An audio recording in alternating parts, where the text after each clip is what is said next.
feel like you're all alone and there's nobody else around. But we're all here grooving next to you, so see all the friends you found. Ooh, yeah. Come on, come on, come on, come on.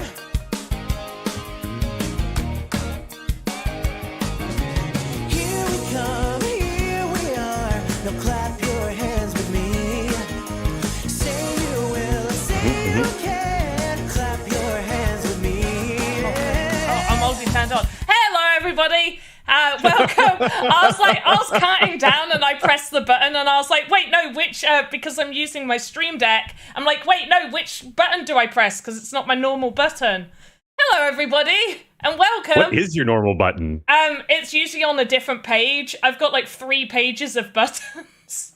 Oh, wow. Oh, yeah. I've got literally 4. 4 buttons. But also, it's not very well organized. I don't know how well people are going to see this, but let's just show people.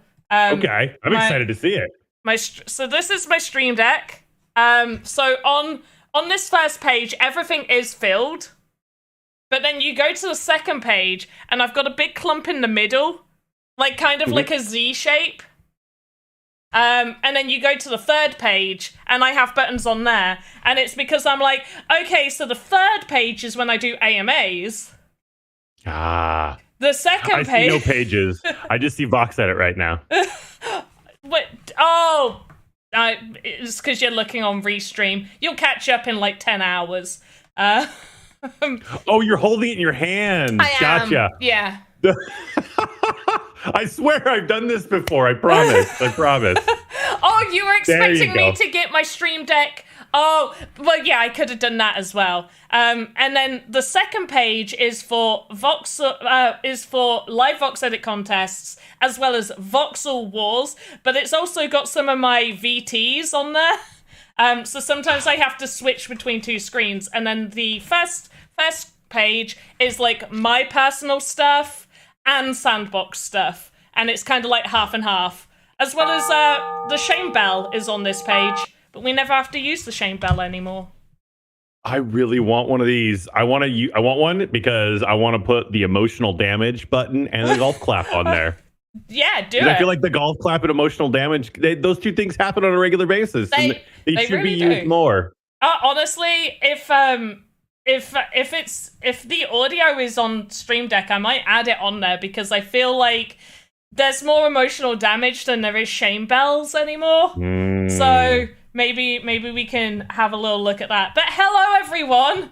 Welcome to the live VoxEdit contest. We are going to be doing a really cool contest for you guys, and this is different to some of our other VoxEdit contests because you only have this stream to take part. Now, we do keep the submission form open for an additional 20 minutes after the stream has ended.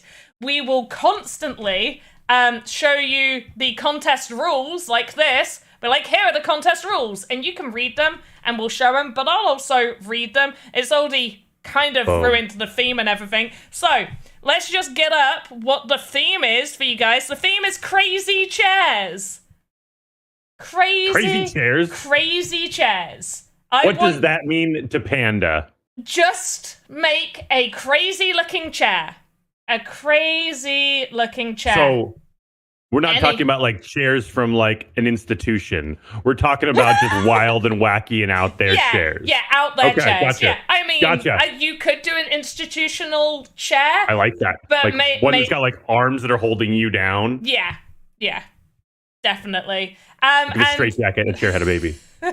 Yes, that's exactly it.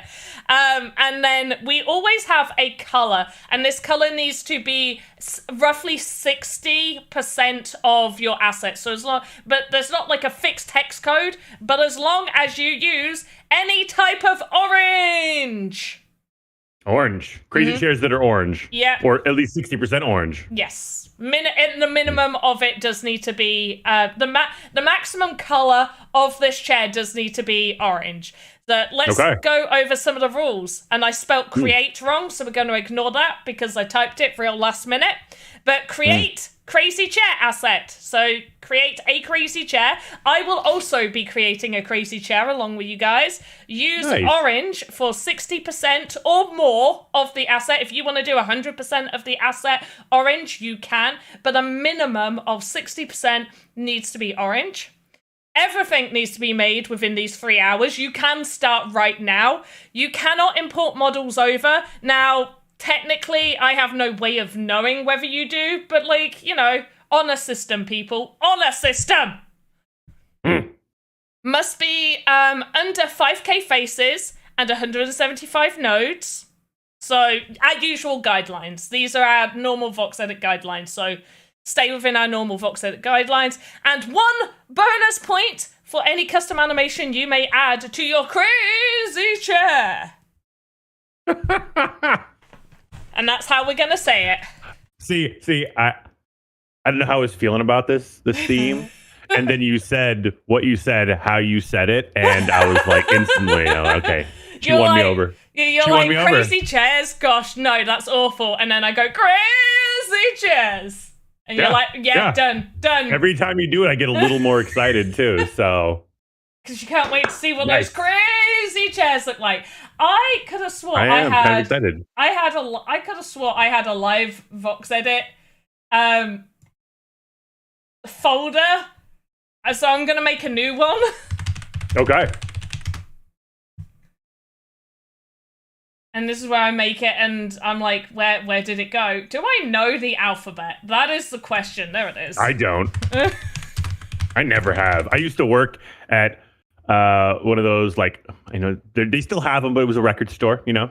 Oh, yeah, and, we have one in my local town. Okay, cool. They're still fun. They're cool. It was like a nice little hangout spot. We also sold coffee, but my boss would always hand me records and be like, "Hey, would you put this back?" And I'd be like, "Ah, crap. I guess I got to learn the alphabet again." It's kind of the main part of my job, but I didn't do it very well. Right, Dim Dix is asking what we're doing today, so definitely near the beginning of these streams I do have to keep repeating what we are doing. So this is a live VoxEdit contest, where I feel like my camera is so off-center right now. I'll center myself. So, live VoxEdit contest, live on stream. I will be creating alongside you guys, and I'll be creating chat. Obviously, I can't enter my own contest. I can't win. I can't enter it. I'm just like here giving you tips or showing you ways that you could do things while you also create. But for these contests, the theme and the select color is shown here. So you are creating a crazy chair or multiple, I guess. But the theme is crazy chairs. There we go. I'm getting sad now. So that is the theme. It is shown at the top, and the select color, not a select hex code, but the select color is any orange, which needs to take up to a minimum of 60% of your asset needs to be orange. So take part. You have 3 hours. Time has started. At some point, I do need to get like a little timer in the corner. Yeah. That'd be an upgrade right there. Mm-hmm. We'll get this sorted more. It's been a while since we've done a live VoxEdit contest. It's because the best time to do them is at the weekend, and unfortunately, I kind of sometimes want to have a live. Nope. Not allowed. No, I'm not. So yeah, you can start right now. There, I will show the rules. So every now and again, I'll put up these rules for you guys to see, and you can read them at your own time. If you are not, native to English, create crazy chair asset. Use orange for a minimum of 60% of the asset. Everything needs to be made in the 3 hours. Please don't import models over from other creations for assets. Must be under 5k and 175 nodes. And 1 bonus point for any custom animation that you add. Boom, boom. I feel like sometimes I need to give you the list of rules, Lucas, and then you can just randomly read them out while I'm designing. Oh. I mean, if you want to go back for a second, I can take a screenshot of it. There you go. Let's go back to those rules for 1 second. Pop. And every so often, I'll just start reading them out. Yeah. Done. So this does go on for. We are live for 3 hours. The form will stay open for an additional 20 minutes after the stream has ended. So you can, maybe get some additional final touches on, or at least, really, it's just so you make sure that you submit the form in time, so you feel like you have enough time to get that form out. Do you know what? I did not think about what sort of crazy chair I wanted. I mean, does one ever really think about what crazy chair they want? I mean, I used to think it used to be my everyday thought, but I feel like it's less so now. I mean, that's part of becoming an adult. I mean, when was the last time somebody asked you what your favorite dinosaur was? Triceratops and my kid all the time. You do have a kid. It was the last time an adult asked you that. An adult. Do you know what? That is true. I don't think I really have. You just asked me it right now. Triceratops. Although, I really enjoy the pterodactyl. Although I am partial to the, and I can never say its name right. It's like Fivevevevezen. It basically looks like a giant chicken. Oh, yeah, I know which one you're talking about. Fiazen, there's something like that. It's like TH, there's a Z in there. Definitely there's a Z in there. A Z? I'm pretty sure there's a Z in there. I'm pretty sure you're making up letters now. Z is the end of the alphabet. That's a Z. No, it is a Z. Oh, man. I can assure you. It is. And welcome to Crazy Chairs. Crazy Chairs! Okay. So what are you going to do? What are you thinking? Where's your mind going? Well, I'm just getting the proportions right now. Okay. So you're starting off by building a base model. Pretty much. I'm wanting to get, like, obviously the orange color there. But I also, it's only a chair. Any seating. Crazy seating! Oh, crazy. It could be a crazy park bench. Yeah, anything. Any sort of... For me, a chair is just something you park your bum on. So... One time I accidentally parked my bum on a barrel cactus. Would that count? Did you stay sat on there? I mean, I had to because, the spikes were inside of me. Do you not just get up? You try to. Oh, that doesn't sound like... I would say no. Do I know, what is block bench? I don't know what a block bench is. Can I A block bench is a bench literally made of concrete, I believe. Oh. Do you know what? I type block bench and I get a lot of random stuff come up. I get a lot of Minecraft come up and some VoxEdit. There's some VoxEdit in here I'm seeing. For just a block bench. Block bench. Digging it. Okay, so let's say you were not you. Mm-hmm. You were somebody new in the chat. Let's see if we see a pink box. Well, I haven't seen Dim Ducks. Shokabi. Let's say you're that person and this is your first time here.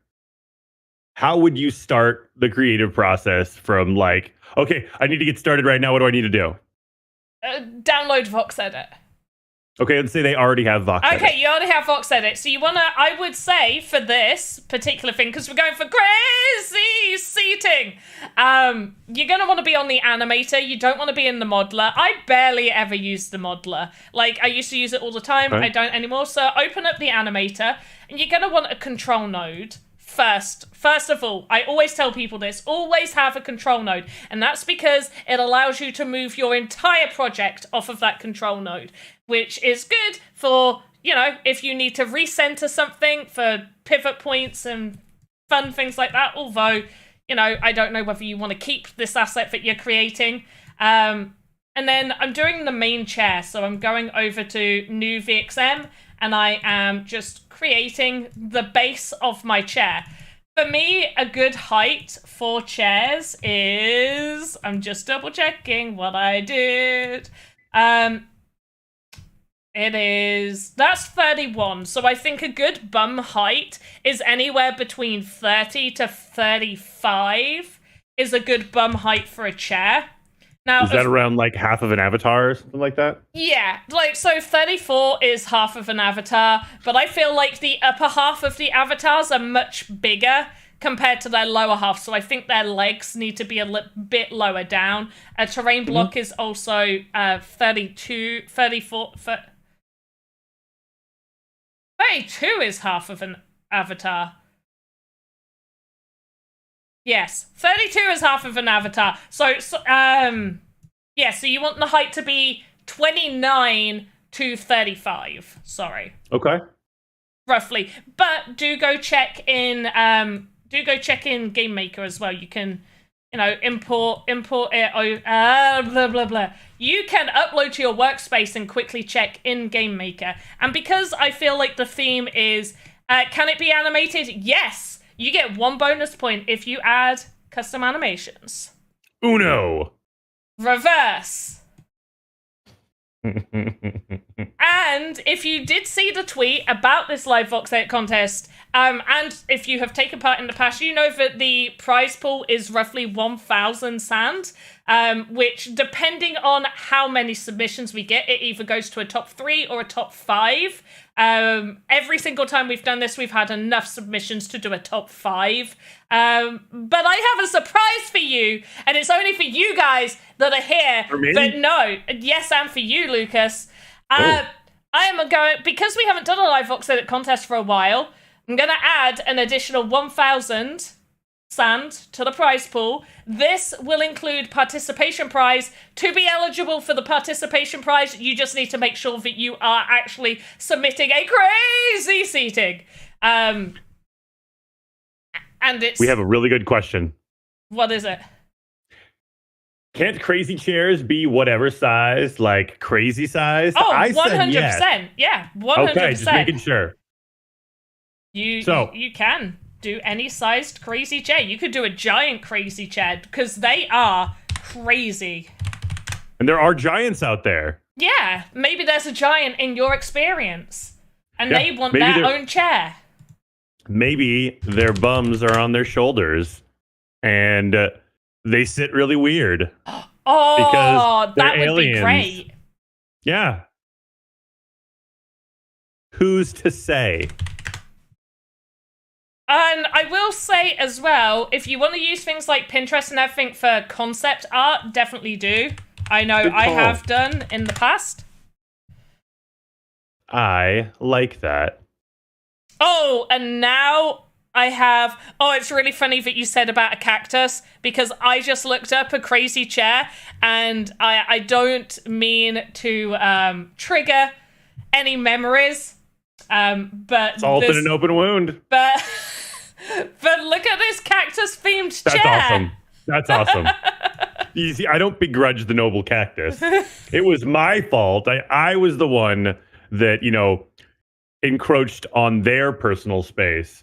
Not the other way around. It wasn't like the cactus ran up and grabbed me. No, I thought it was a rock and I sat down. And to be fair, I'd been outside in, 120-degree weather for an extended period of time. So I may have been a little off as far as, mental faculties are concerned. But it's not the cactus's fault. And I love that cactus chair. So thank you for sharing. No problem.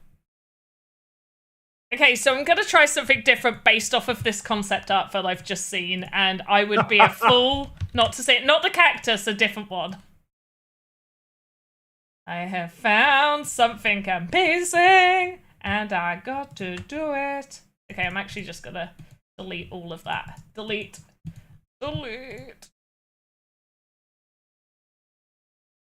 Vox Machina Studios just submitted their entry for the contest. I would love you to take a look at it. They've submitted it? How? I haven't even They just dropped a link on Twitter. It's beautiful. It's everything I could have hoped for and more. Oh, why is it saying pages down? There we go. Did they delete it already? No. Oh, no, it's still there. It's not loading! It doesn't want me to see. Sorry, Vox Marketer. It doesn't. I'll try refreshing again. Oh! Is it meant to be blank? Yeah. Yeah. He's invisible chair. He's an invisible crazy chair. I was thinking I was thinking that just the image hadn't loaded. I was like, Vox Marketer is amazing, but there is no way they have made a sufficient crazy chair in this time. Yeah, that's impossible. Yeah, but they have made a pretty damn good crazy chair. Here's the rules for the contest, by the way, guys. Do you want me to read it? You can. I've put it up as well, but you can read them. Live VoxEdit Contest rules. Crazy chair asset. And we have designated that a chair is anything you can sit on. Doesn't have to be normal size. It can be bigger. It can be smaller. It can be wacky. It can be wild. But you must use orange for 60% of the asset. Everything needs to be made in the next 3 hours. You cannot import models over. Must be under 5K faces and 175 nodes. 1 bonus point will be awarded for custom animations. That's it. That's all the rules. Yeah. You don't get any more. Also, I would like to ask a question for everybody watching right now, and that is, what is your favorite type of seating item? Like, I know that sounds like a strange question, but like, do you like the love seat more? Do you like the chair more? I'm just gonna send you a message real quick of the first thought that came to mind when you asked what my favorite seating is. I feel like I don't need to send you a message anymore. I'm pretty sure we're on the same page. Do you like sitting on stumps? I have a cousin who loves he likes bar stools without a back. Like in his office, he has one. It's weird, but that's his thing. You know what I'm saying? So, what do you enjoy? Let us know.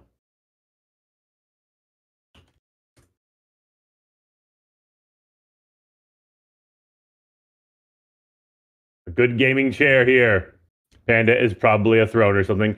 Garnican's right. The message Panda sent me was a throne. She's like, I don't want to sound conceited, but it's a throne. So it's kind of in between a not the message I sent Lucas, but if I was to actually say a proper seat, the answer would be not quite a love seat, but oh damn it, what have I done here? Oh, it's because unlink that, please. Thank you. Ooh. It's kind of like a love seat, but not. So I don't like them as wide as I like a nice roomy armchair. Like a good roomy armchair, so I can get my legs up and curl in it, basically. Is what my favorite would be. Okay.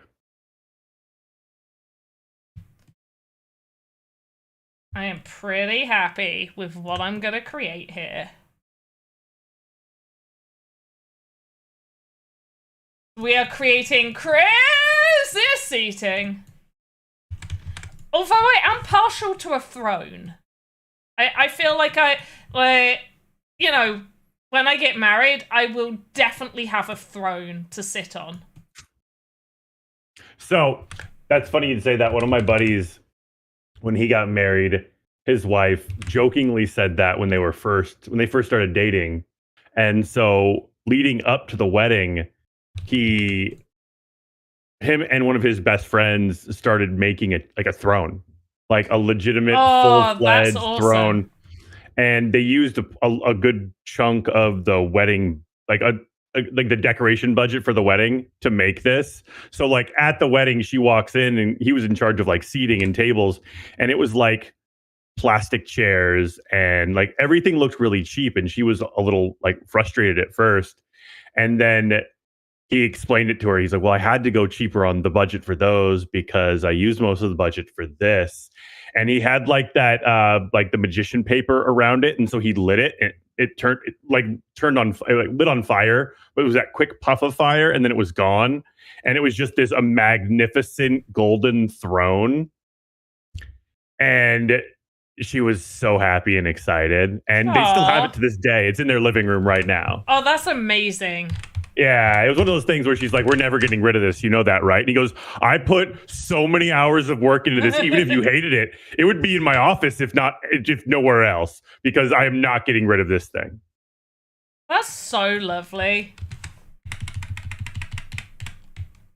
Such a beautiful story. It was pretty cool. And the showmanship behind it was super rad. I wasn't there for it, but he definitely took a video of it and shared that with me, and I was just like, oh my god, this is amazing. Aw, so Barnum sweet. and Bailey got nothing on him.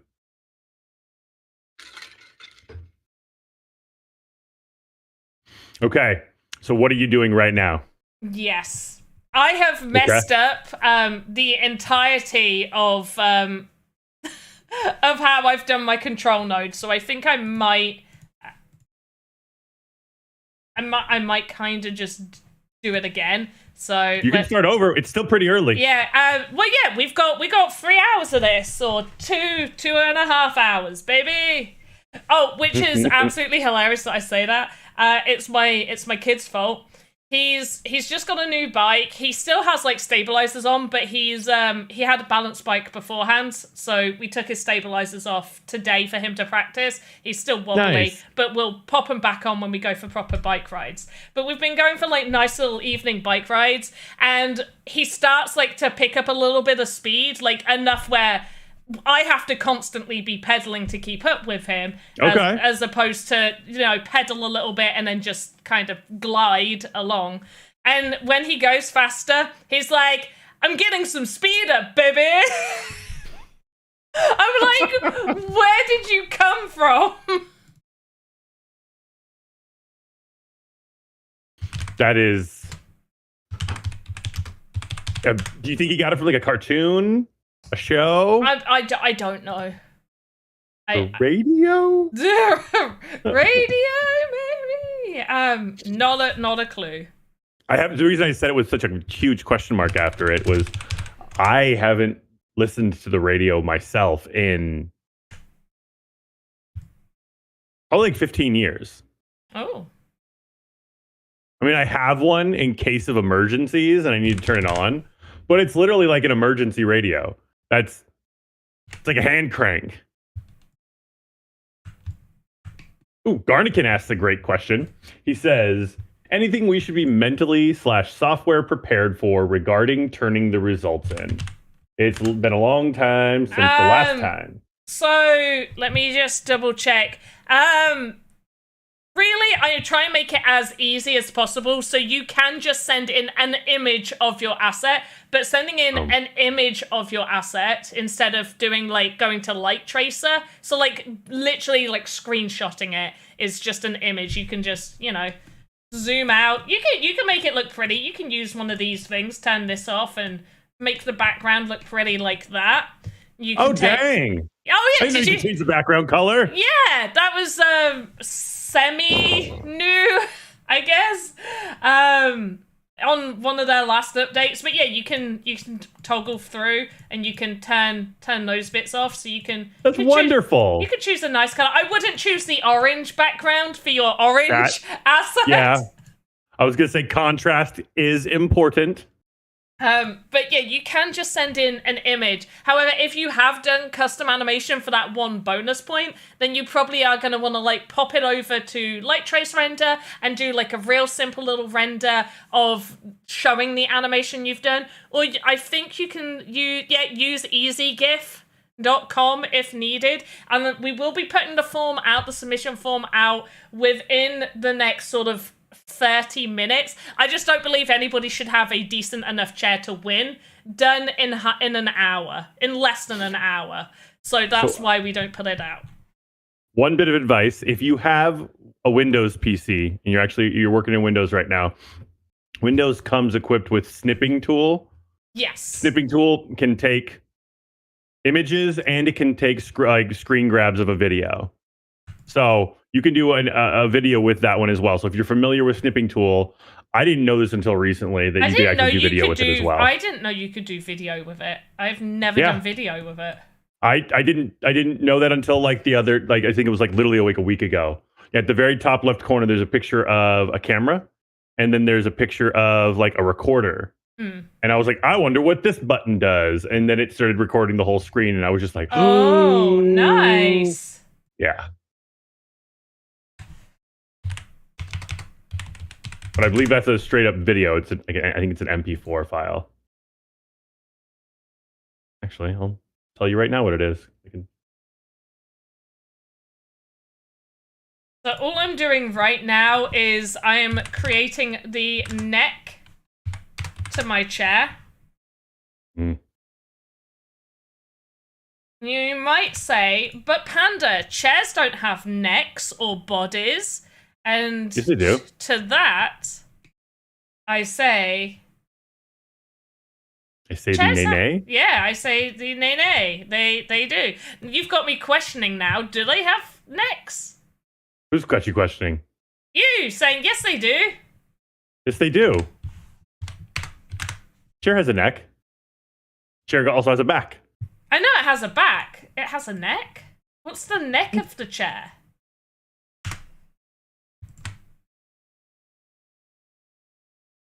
Questioning life.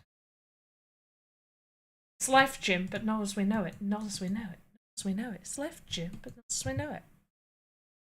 What's that from? Star trekking across the universe. Do you not know that song? I do. You're like bringing back... Is that from a while ago? Yes. It's like you just unlock something. And you know that when you feel somebody unlock a memory that you didn't know you'd forgotten? Yes. I can hear the song. Like, what is happening in my brain right now? Star trekking across the universe, only moving forward because we can't find reverse. What is that? What is that from? It's just a song. I forget who it's by. It is by The Firm.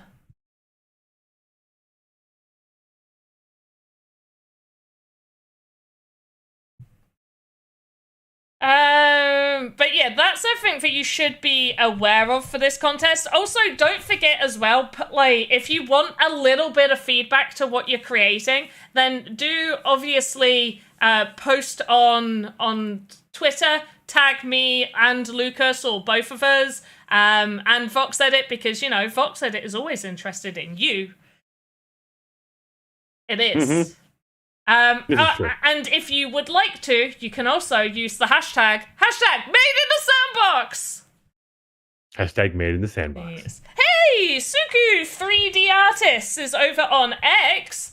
Get over onto Twitter and Twitch and YouTube so you can see the form. In fact, hopefully Lucas will put the form over in thingy when I'll put it everywhere once it comes out. Yeah, once it's out. But make sure to take part in this fun contest that I bring to you on a Sunday. Is it Sunday? It is. It unfortunately is. Is this looking chair-like to you? Very. Good. Now I'm going to get the arms of the chair. Kind of crazy, though. Crazy seating. Crazy seating. I love it. I'm really hoping to see, you know, some chairs or seating implements that, you know, just consume individuals whole. I don't know. Honestly, I am kind of hoping. Yeah, I am hoping for somebody to make like a mimic chair. I'm not gonna lie. That would make me so happy. If it was a mimic, it would need to be a love seat. Yes. Right. I want to round out this arm.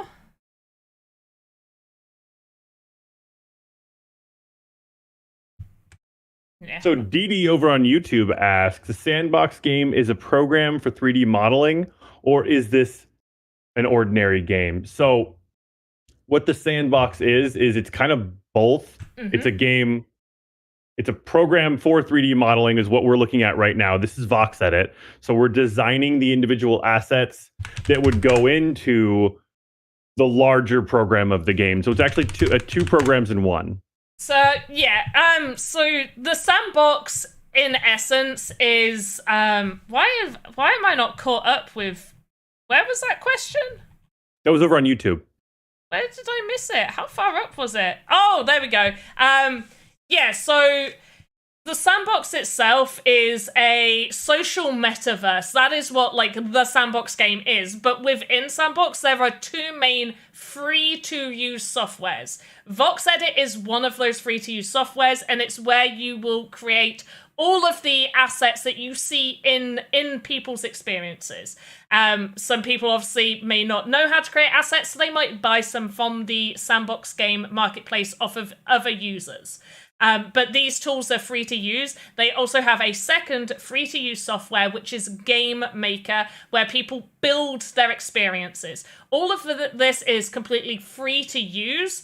So you don't need any investment to be able to build in any of these. The only things that you may need is, in terms of selling assets, you will need catalysts, but you can win those from taking part in some VoxEdit contests, as well as playing some of the experiences within the Sandbox itself, or winning some of the game jams. They also offer catalysts. And for games to be published onto the actual map, you do need to own a Sandbox land, which is an NFT. However, you can also win Sandbox land from placing within the top 10 of game jams as well. So if any of these sort of interest you, there are ways that if you don't have personally the money to put forward to invest, there are ways that you can obviously hone your skills and take part in contests, even win sand prizes, which then you could decide if you wanted to purchase land that way. But yeah, there's lots of different ways you can go about, but the tools themselves are completely free to use. In the case of VoxEdit, you can just use it fully as a 3D voxel modeling software, a little bit like Magica Voxel, if you so wish. But it's mostly used for creating the assets that you see within Sandbox itself. Much better explanation than I gave. You gave a very good explanation. Mine was more like the elevator pitch, like one sentence, and Panda's was like, hey, here's some actual meat and potatoes for your meal. I just added onto what you were doing. You had placed the veg out, and I was like, let's add the meat and potatoes. So you had already started it. You are amazing. I brought out the appetizer tray, but it was empty.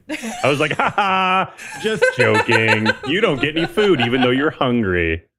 And then you were like, that's really rude. We invited them to a dinner party. We should absolutely give them some food. We should absolutely feed them. Yeah. We're not monsters. Or are we? Dun, dun, dun! Plot twist! That's a good twist. I'm into it.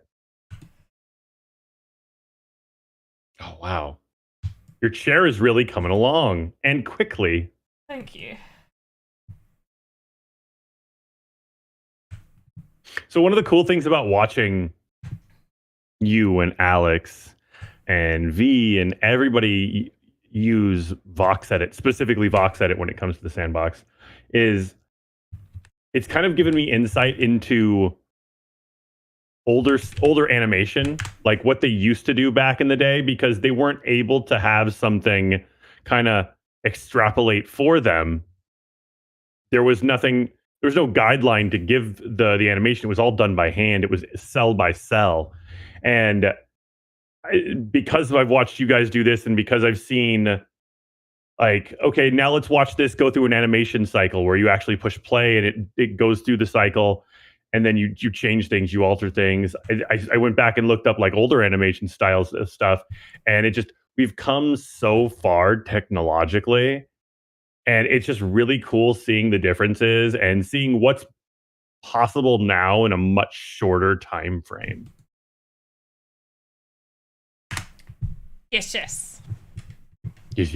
Yes, yes. Here's the rules for the contest. Take part. You still have plenty of time to make your crazy chair.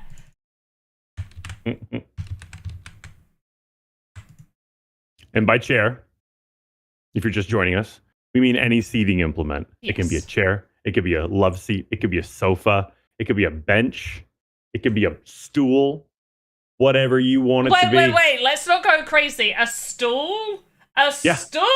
Yeah, okay. I'm sitting on a stool right now. A stool is fine.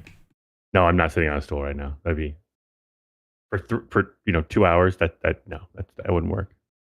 And as these streams are 3 hours long, we will be taking regular ad breaks just in case people unaware of how I usually run these. Is roughly at the hour 10 mark, so we'll drop the submission form. Not for any of you should be done yet. My eyes are on you, Vox Machina. Do not submit your invisible chair as much as I adore it. You don't meet requirements. I can't see the orange. What if the background was orange? There's no chair. The asset needs to be orange. I like the fun, the funniness. I appreciated the laugh. Yeah. But you will not go through to voting. Well, he even said, "I'm joking. I won't submit this."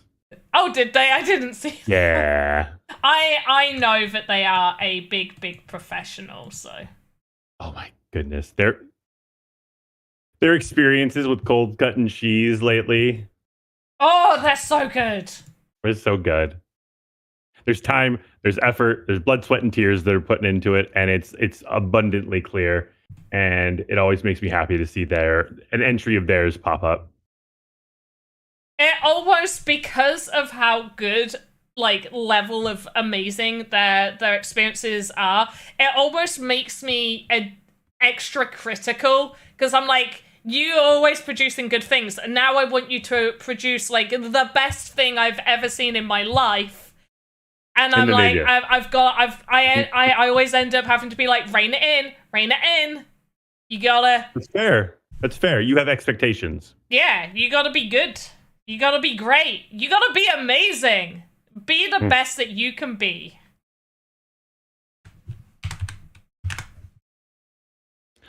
And now all I can think of is the Pokemon theme song. Where they gotta be the very best?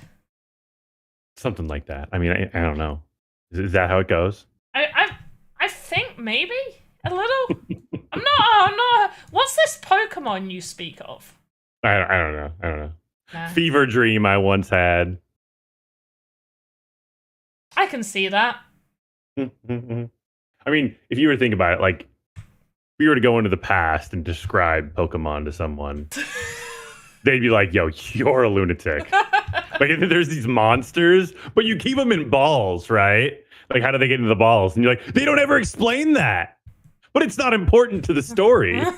And then we take these monsters and we use them to fight other monsters that are in other people's balls. And they're just like, oh gosh. I think we need to go to the hospital. Yeah. But it's going to be one of those things when we're old and we're going to be explaining it to our great grandkids, and they're just being like, Grandma, are you okay? Okay, Grandma, it's time to go to bed. I swear I'm not making it up. That's how it was in my time. And Netflix used to come in the mail. Okay, Grandma. Oh sure my gosh. Yes. And did you guys have Love Film? Love Film? I mean, I love films, but... So, before Netflix, in the UK, we had Love Film, which was you would order your film and it would come via post. And you'd get the disc. Just like original Netflix. Yeah. Yeah, I don't think we had Netflix like that over in the UK, or at least I didn't see it. Netflix came pre-ready. Nice. Yeah, no, Netflix when I first signed up for it, when I first signed up for it, it was reaching the tail end, so there was only a little bit of time where it was actually available like this. But you'd have a queue and you'd select the movie, and they would mail you the DVD. Yeah, pretty much just like Love Film. Yeah. And Garnican adds a good point, and the world is in danger, but everybody is like, don't worry, we got a random 10-year-old on taking care of it. about judging for this contest, regular things. In terms of the judging for this, it is a straight 1 out of 10 points. Plus you get a bonus point for if you do any custom animation, just because we don't expect the same level of participation compared to other contests, and this goes because out it's only 3 hours. Yeah, and the prize pool is much smaller, as well as it gets sent out to all TSB staff, so all staff can vote, and we get a really quick turnaround. So we'll finish this today. I will make the voting form and everything, process that, and the voting form will go out on Monday evening. So I don't expect anybody to vote until like Tuesday, and then we should be announcing the winners on Saturday. Hopefully. Sometimes there's a little bit of delay because, you know, we got to give time for the people to vote. But yeah, it's literally a straight 1 to 10 voting. You do need to stay within guidelines. It says right there. So must be under 5k faces and 175 nodes. However, you're not really being judged on that. You're being judged on how crazy is your chair. Is what you're being judged on.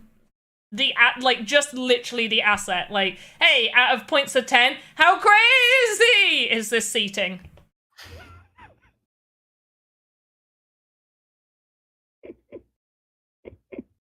Crazy seating. It gets me every time. I like it. I enjoy it. Okay, so it's a you said 10 points. Nice and straightforward. Yeah. Is each point its own category? Is it just like, oh, they get a point here or no? No. Okay, so how many categories are there? No. Oh, sorry. Yeah, it's just literally 1 to 10 on this asset. There's no. Oh, okay, so I look at this asset and I say, okay, this asset is a 9. Yeah. Okay, cool. That's really helpful. And then let's say somebody gets a perfect 10. They're like, oh my God. The category was crazy seating. And this is the craziest of all the seating. This is what I had in my mind. 10 points. And then all of a sudden they realize, oh my goodness, it's also animated. That person could potentially earn 11 points. Yes, that is correct. Extra credit. I am just going to quickly double check how I've put out the voting forms in the past, just to double check. Yeah, okay. It's a straight point system. In terms of if we did have any draws, so if people happen to actually have the exact same score, then it will go to 2 of our main judges that we have that are very involved in terms of VoxEdit within the sandbox. So that would be Camillo and probably Bunny or Alex. And they all wonderful people. They're fantastic people. And they would have kind of like the final say. They'd be like, okay, out of these 2 that have the exact same score, this one places higher. So that's how that's done. In terms of our usual contests that have multiple different categories, so our normal VoxEdit contest, what actually happens is we go by usability first. So if you have scored the exact same amount of points, then we look at who scored the highest in usability, and that person will go higher, because that is mostly what we are looking for in terms of your assets. How usable are they? Can people buy them and be able to use them in a variety of experiences and have lots of uses in full gameplay for those assets? Panda, are you answering Game Maker questions? If I have the knowledge to answer it, we can try. You can ask. If Panda can't, then we'll just direct you to the Wednesday stream. Or actually, Alex is streaming on Mondays now. No, Tuesdays. Tuesdays, okay. Tuesdays. So yeah, Web3, ask away. If we can answer, we absolutely will. If we can't, we'll tell you where you can find your answer.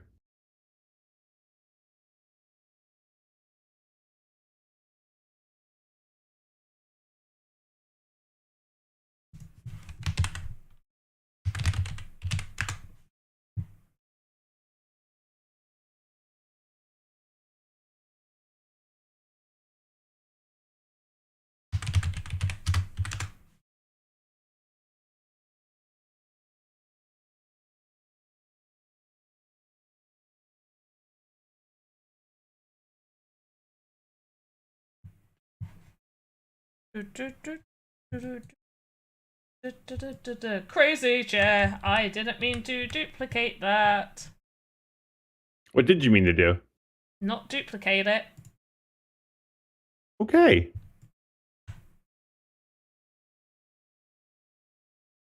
I meant to just do a child node. Create. And the difference between duplicating it and turning it into a child node would be? Duplicating it would duplicate everything. So I clicked on base chair, so if I duplicate that, everything that comes off of that will appear. So I'll have two chairs. Whereas creating a child node is creating an additional node to come off of that particular part. Gotcha. And we're making crazy chairs, people! We're coming up to the first hour mark, which means... Tell the people what that means. That means soon we're going to be dropping the form so that you can submit your chair if you're already done. I'm going to suggest not submitting right away, taking a little more time, adding a few more touches and details, having fun with this, really going crazy with your crazy chair. But yeah, you don't have to submit it right away, but also don't be too stressed out with this. Have fun with this contest. This is a live VoxEdit contest. It's meant to be enjoyable. It's meant to, twist the brain a little bit, force you to think outside of the proverbial box and have fun in the moment and make something on the fly. So also don't take it too far to the point where you miss the submission window. Yes. So have fun, submit on time, and just roll with it. Really just let your brain go wild. And do remember that we do keep the submission form for open for an additional 20 minutes. The submission form will be placed in the hashtag VoxEdit Contest channel over in Discord. So you will find it over there if you aren't here in the stream, because we'll finish the stream and won't be here. So yeah. Web3 asked their question over on YouTube, and Web3, I can tell you already, this is going to be a question for Alex, or either Alex or Cyber Dragon would also be a great person to ask this one too. But the thing is, I believe me and Alex already answered this on our previous stream, so I'm going to read the question real quick. So Web3 over on YouTube asks, how do you make a trigger from a mouse press local instead of global so it is not affecting everyone on the map with the same trigger react? So Alex and I recently played around with the first-person shooter mechanics, and in that stream, I'll try to find it and send you a message with it. Web3, if you want to reach out to me on Twitter, I can send you the link to it, I believe, but I might not be able to find it while we're streaming live. I got chats to take care of and people to pay attention to. But I know for a fact that me and Alex went over this exact question recently. So it's within the last 4 streams. Yeah, maybe 6. Yeah, within the last 4 to 6 streams. And I'm pretty sure the thumbnail for that video is Alex's avatar holding a gun. Or no, it's a first-person view of an avatar holding a gun.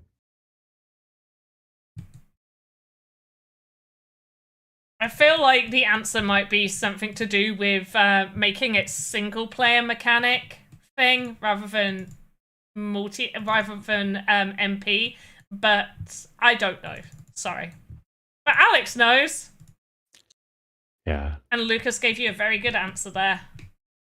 And Cyber Dragon is also, as Lucas said, a very, very good person to ask those questions to.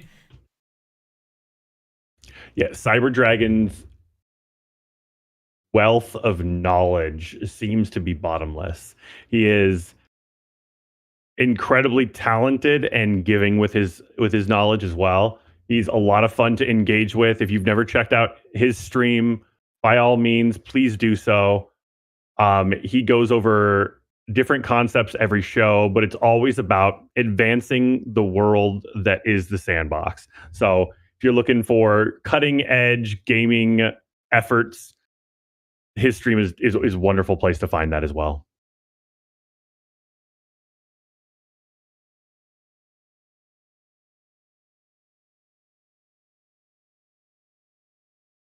Crazy chairs! I don't know how I feel about my crazy chair. How do you feel about your crazy chair? I don't know how I feel about my crazy chair. I think it's too orange. It kind of looks like. Can I say what I think it looks like? Yeah. Kind of looks like you turned a gingerbread man into a chair. So this is like some cruel experiment because he's obviously still alive and in pain, but he's being contorted into this chair-like device. Thank you for the inspiration I needed. There you go. That's what I'm here for. Not the gumdrop buttons! No! Not the gumdrop buttons! Do you know the Muffin Man? The Muffin Man? You know the Muffin Man. He lives on Drury Lane. Sorry. I thought he moved.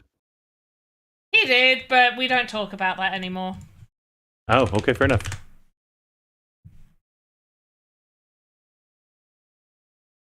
Yeah, Panda for most just VoxEdit. Alex for VoxEdit as well. Panda for VoxEdit basic Game Maker. I do know my way around some Game Maker aspects, but definitely not the same extent as what Alex and Cyberdragon know at all. They are amazing for those. And you mentioned Geekist too. In fact, we have loads of people that know lots about Game Maker. We have Crafter, who knows a little of the basics. Game Maker 101. Yeah. Really good at that. Then we don't have Half Dork anymore, but we used to have Half Dork. We did. Yeah. Sanzeus does VoxEdit, so definitely tune into Sanzeus's stuff. Sanzeus's VoxEdit is exceptional.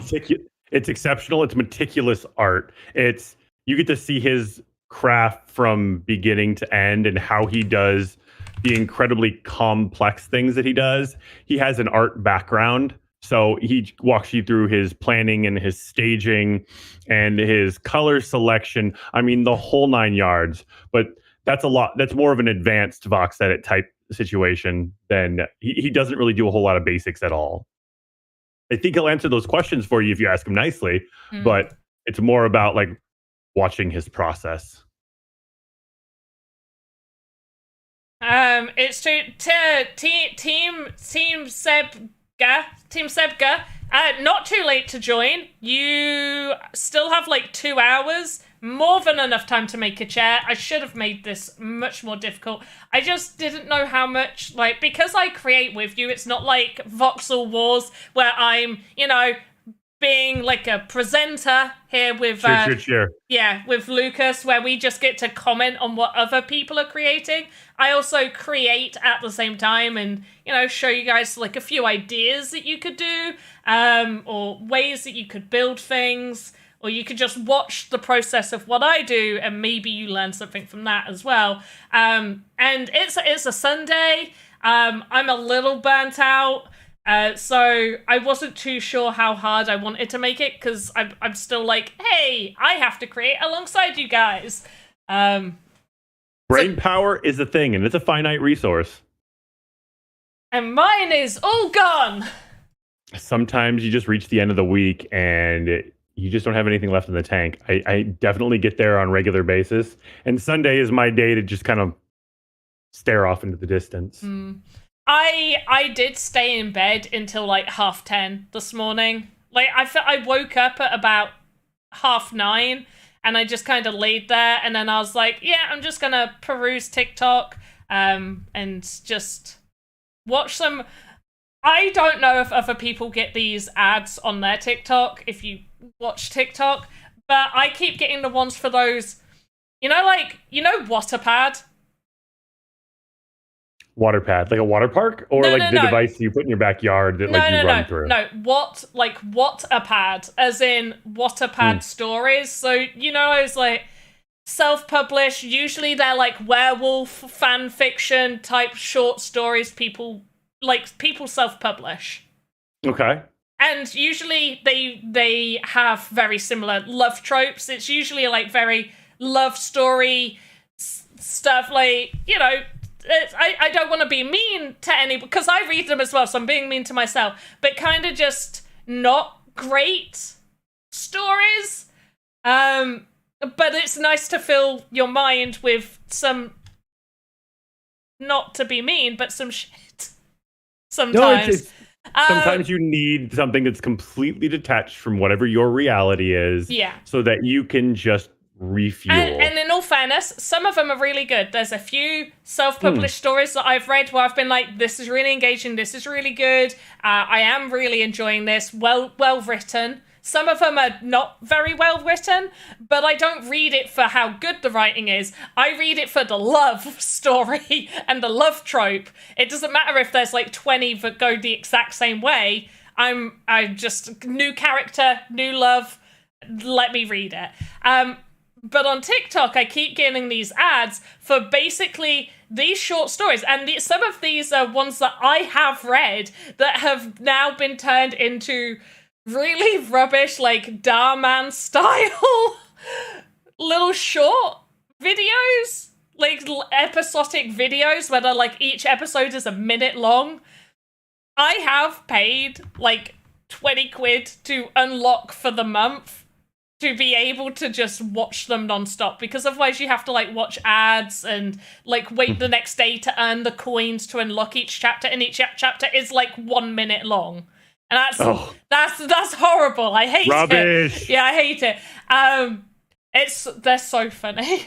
They're so funny. But yeah, I've that's sometimes what I end up doing now. I end up just being like, okay, I want to watch this absolute badly produced, because it's a small budget. No, I shouldn't say badly produced. Small budget produced stories. Yeah. I love it. Yeah.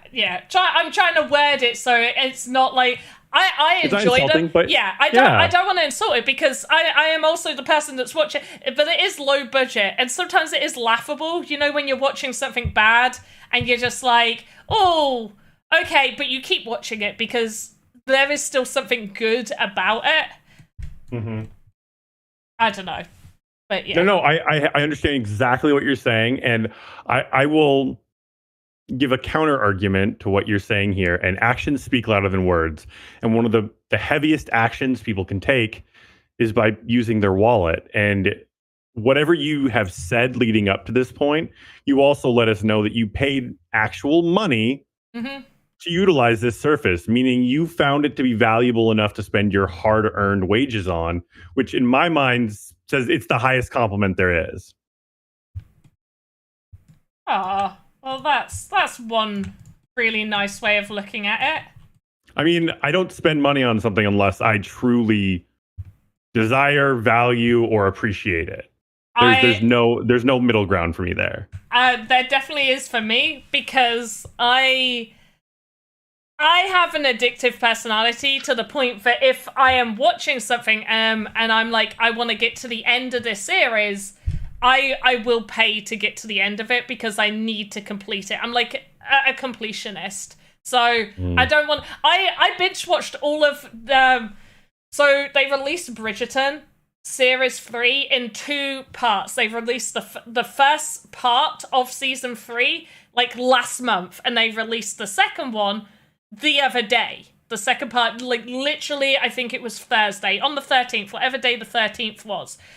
So I watched all of part 1 of Season 3 when it first came out. I think I waited a week. I braced myself because it had been a while since I watched Season 2, so I wasn't as like, I need to watch it. But I was like, I do want to watch it. So I ended up watching it. I binge watched all of part 1 to the point where I was like, okay, part 2 is coming out in like 2-3 weeks time.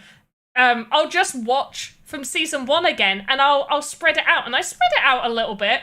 I still managed to binge watch the entire Season 1, Season 2, and Part 1 of Season 3 a second time, all before Part 2 came out. Okay. And then Part 2 came out, and I watched it all in a day. My God. Yeah. I did wait until Friday. I say a day. It's Friday evening, and then I finished the very last one Saturday. So I did go to sleep. I could have done. You know what? That's a thing. I wouldn't have. Rolfie made me. Otherwise, I wouldn't have loves gone. you. Well, I beg to differ, because if he loved me, I could have just watched the entire series and gone to bed at 4 a.m. like I wanted to.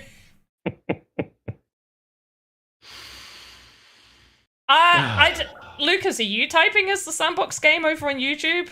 I am. Oh, okay. Yes, constructive criticism is always welcome. I was so confused. I was like, is that you? Is that Alex? Who is it? Is it Batman? No, that's me. Yeah, I recently was given access to the Sandbox YouTube. Yes. Shh, don't tell people that. Why not? I don't know. Okay, fair enough. Please disregard the last 5 minutes of conversation. I was hoping, like, my brain would come up with something witty in between me saying that and your response. And my brain was like, no, I've left you. You said a silly thing. You're on your own. Your brain was like, I'm just going to trundle on. Don't mind me. Yeah. Okay, what else? What do I need to do to this crazy chair? Because I already feel like the crazy chair is pretty crazy. You need to give him a candy cane knife. Yes.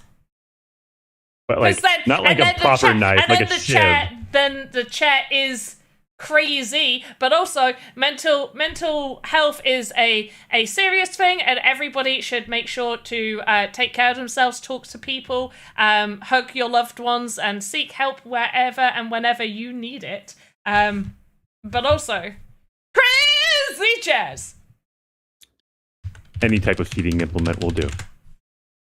I'm hoping to see a park bench that, is actually a bear trap. Ooh. You have the best ideas. I should have asked you for some ideas. Once things get going, that's when the ideas start to flow. So if you would ask me ahead of time, I'd have been like, it's a chair that's also a seat. And you'd have been like, I don't ever want to talk to you again. And so I'm glad you didn't. Saved our friendship. Well, I'm glad we saved our friendship that way. You were just being thoughtful to me. Yes, that's what it is.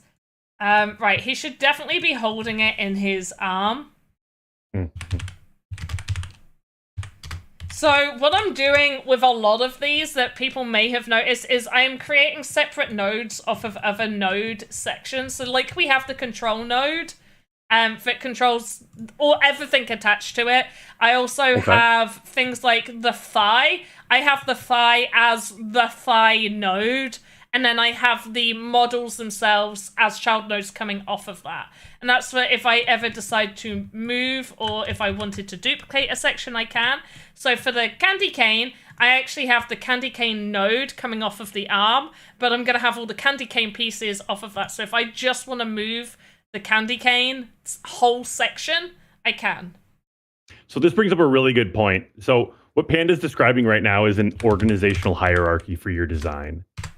The more organized you are with creating, the easier it will be for you to create moving forward and just understand like what is connected where and have that logical layout in your head so that... Did you already create the candy cane, Shiv? I'm doing it now. Wait, when did you make that? I didn't see you make it. I've been making it. What? You are a wizard. Thank you.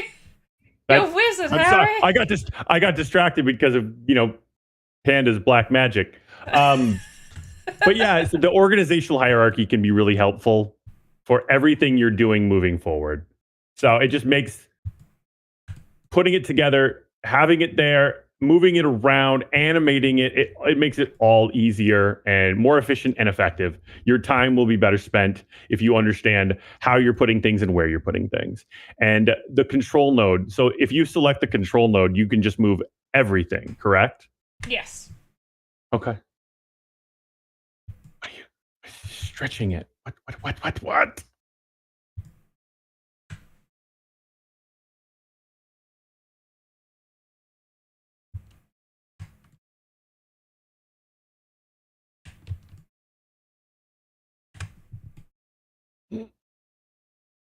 So you're duplicating these assets as you're going? Yeah. Okay. Love it. Wow, you flipped it back in on itself, and for a second I thought you were making a candy cane switchblade. And I got really excited. I don't have time for that. I know you don't. I know that's not a fair request, but I am absolutely requesting it at some point in the future. Noted. If that doesn't scream Christmas, I don't know what does. Candy cane switchblade. Candy cane switchblade. Am I wrong? You are not wrong. However, I have just realized I do have a Christmas experience that I do need to rework and get ready for, this seasonal festive time. So I guess maybe this chair might make an appearance. Obviously. If you have Santa Claus, you probably also have Santa Claus. His hands are actually made of claws. I don't. I can't remember what I named mine because I want to be fairly inclusive to all cultures and everything. I think I just named mine Big Papa Nick. I can't remember what I named him actually. I wish I did name him that. I know I didn't name him Big Papa Nick. Do it. It's never too late. Well, no, because we can change our stuff. Workspace assets. We can have a quick look. I haven't made many assets since. Father Crimbob. So I named him Father Crimbob. That's it. I don't know if you should change it. I like Father Crimbob. It's because, at least here in the UK, we sometimes call Christmas Crimbo. Okay. So that's where Father Crimbob has come from, at least within my family. I like it. Getting a nice little view of your world. Thank you.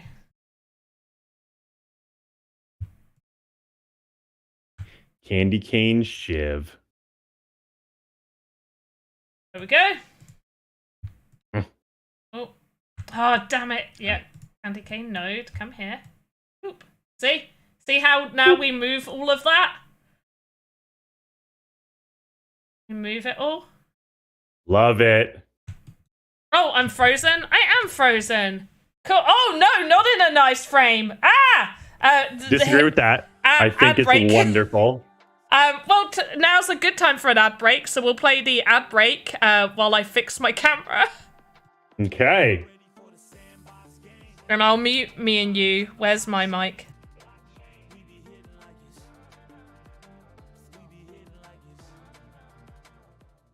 Hello everyone and welcome back to another Pandapops Quick Tips. For today's quick tip, I'm going to show you how you can unlock a template so you can play about with the animation and add to the skeleton. All you need to do is open up your chosen template, save it, then head back to the animator, create new asset,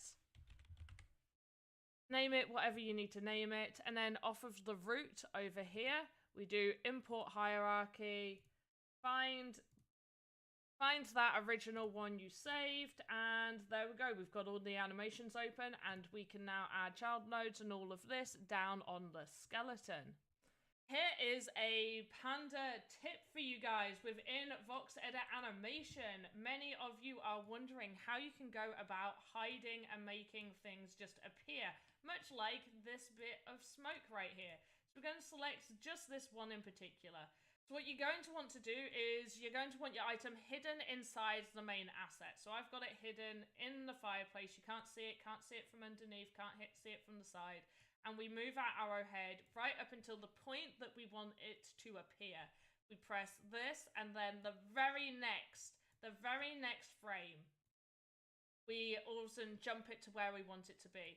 Then we do our animation of it going up, and it's going up and up until it reaches the top point that we want it to reach, and then single keyframe, and it's right back down here. Hopefully this has helped you guys understand a little bit of how to make something appear and disappear instantly within VoxEdit Animator. Hope you guys enjoyed Pandapops VoxEdit Quick Tips.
turn our audio on. I pressed the wrong button too quickly. Hello, It everyone. happens. Yeah. Welcome us back. And also, Lauren Soul, congratulations. That is amazing that you are now a landowner. I cannot wait to see what you publish on your land.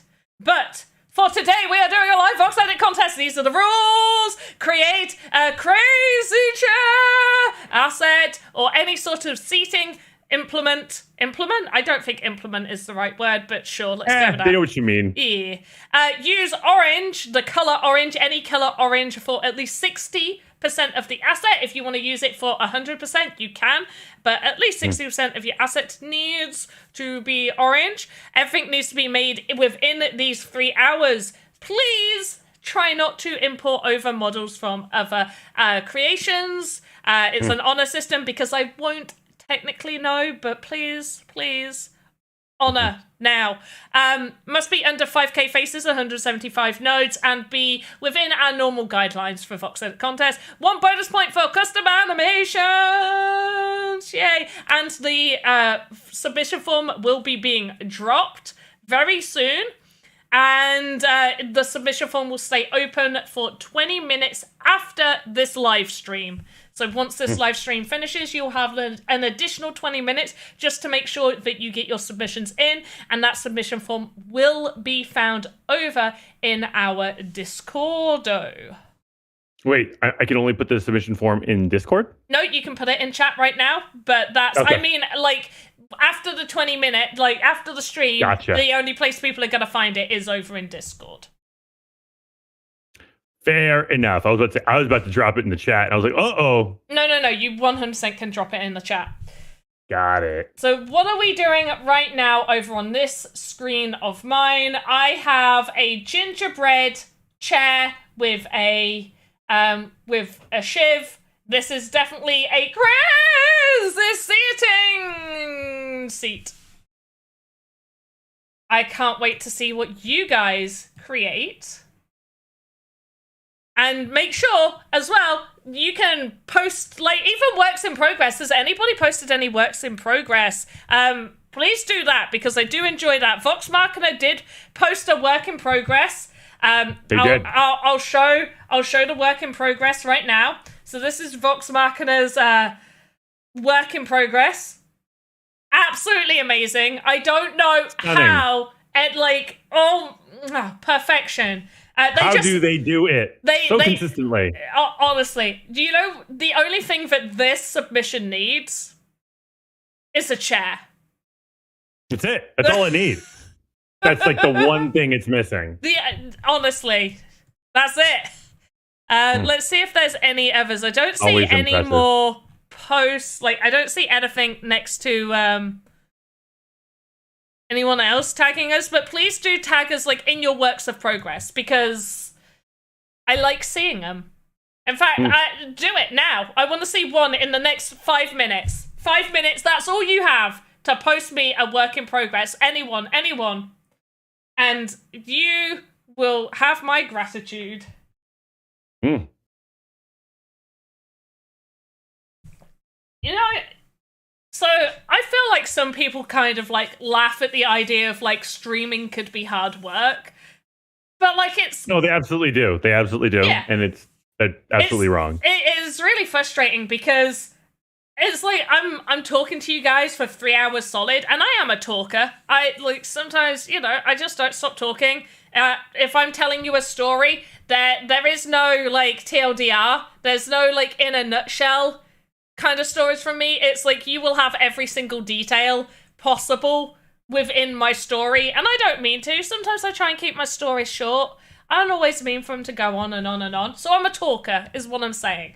But talking nonstop for 3 hours with a light shining into my retinas, which I kind of enjoy. I'm not gonna lie. There are times that I'll record a video and I will keep this light on while editing, and I'll have, like, my partner say, like, don't you want to turn that off? And I was like, how am I meant to concentrate if my retinas aren't burning? To each their own. Exactly. What tags? There we go. At Garnica. Garnica, make sure to tag yourself. me, Lucas, hashtag Made in the Sandbox. Also, feel free to also add the at VoxEdit as well. Just makes it easier for VoxEdit. I knew I forgot one. I knew I forgot one. You know, the most important one. Yes. I mean, me and you are the most important ones because that's how I'm not logged into VoxEdit, so I'm not going to see it. Oh, okay then. I mean, I could. My apologies accepted. Yes. Oh, is this one? Oh, here we go. Play games. Has my eternal gratitude for their work in progress. Now, I can definitely see that this is a chair. Mm-hmm. Little tip. You've obviously made the chair all as one model. Now, I don't know if you ever intend to use this chair in the future, but if you do, and you want players to be able to sit in it, you're going to want to break that chair down because that whole collision box is there. It doesn't wrap around the asset. It will go from highest to widest point, and the collision box will go around that. So there's a little feedback there. Just obviously that's not going to be taken into consideration for the voting. Just as a general creating tip, I do like it when chairs are sittable. I get very excited when I go into an experience and there's like beds and furniture and all sorts. I'm like, can I sit on it? all the beds. Yeah, I do. I jump on all the beds. I sit. I try and sit on all the seats. I really enjoy that because I feel like it makes it more immersive. Also, Voxel Lady just tagged us in a chair. Her work in progress as well. Awesome. And obviously, play games for fun. You have just said you started quite late. No worries. I'm just doing it as a general. You might not even need this advice. You've been in enough of my streams to see me break down assets to probably know that that's what you should be doing. But it's advice that anybody can use. The other thing is, I'm not seeing enough crazy yet. I can't wait to see how you're going to crazy this chair up. Crazy to come. Yes, because we've got the chair. Now we need the crazy. Yeah, there are two parts of the same hole here. Oh my goodness. Look at this orange chair. This is crazy. Those eyes are telling a story. I'm not going to lie. That story I haven't slept in a long time? That story is, I am going to eat you and go on, sit on me, see what happens. Yeah see what happens. I don't it's staring. I know its eyes aren't looking at me, but I feel like it's seeing into my soul, and it knows that I ate at least 3 of its brothers yesterday because I love oranges, satsumas, tangerines, whatever. I love them, and it knows I ate its buddies. At least its sister and maybe cousin, great aunt twice removed. Yeah. You're in trouble. I am. It knows. Or I present to you, if you're in that much trouble, you just eat him. My gingerbread. Yeah. Just like Gingy. Okay, Laren Soul says, don't mind their colour. I'm guessing it's still a work in progress. They're going to be changing the colours. Now, this, I feel, is very similar to what I'm doing, which I like. I like that you are like, Panda's doing a thing, I'm going to do a thing.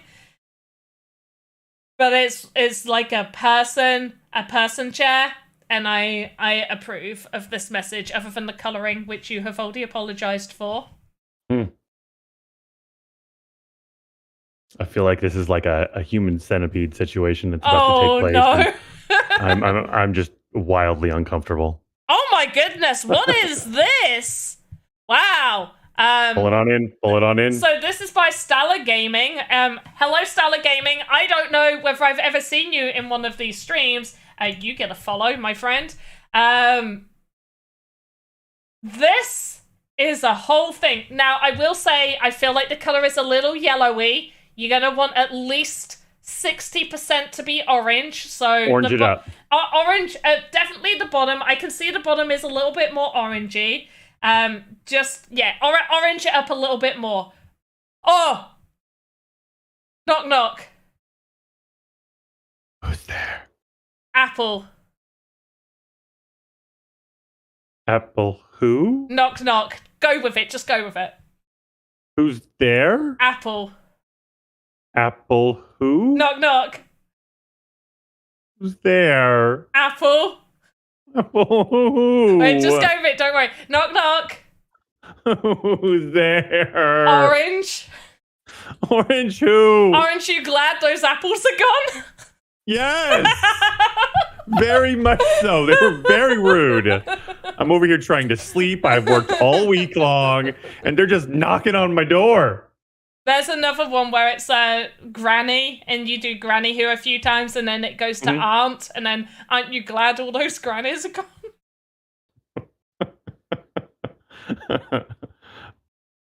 Dig it. I'm digging it.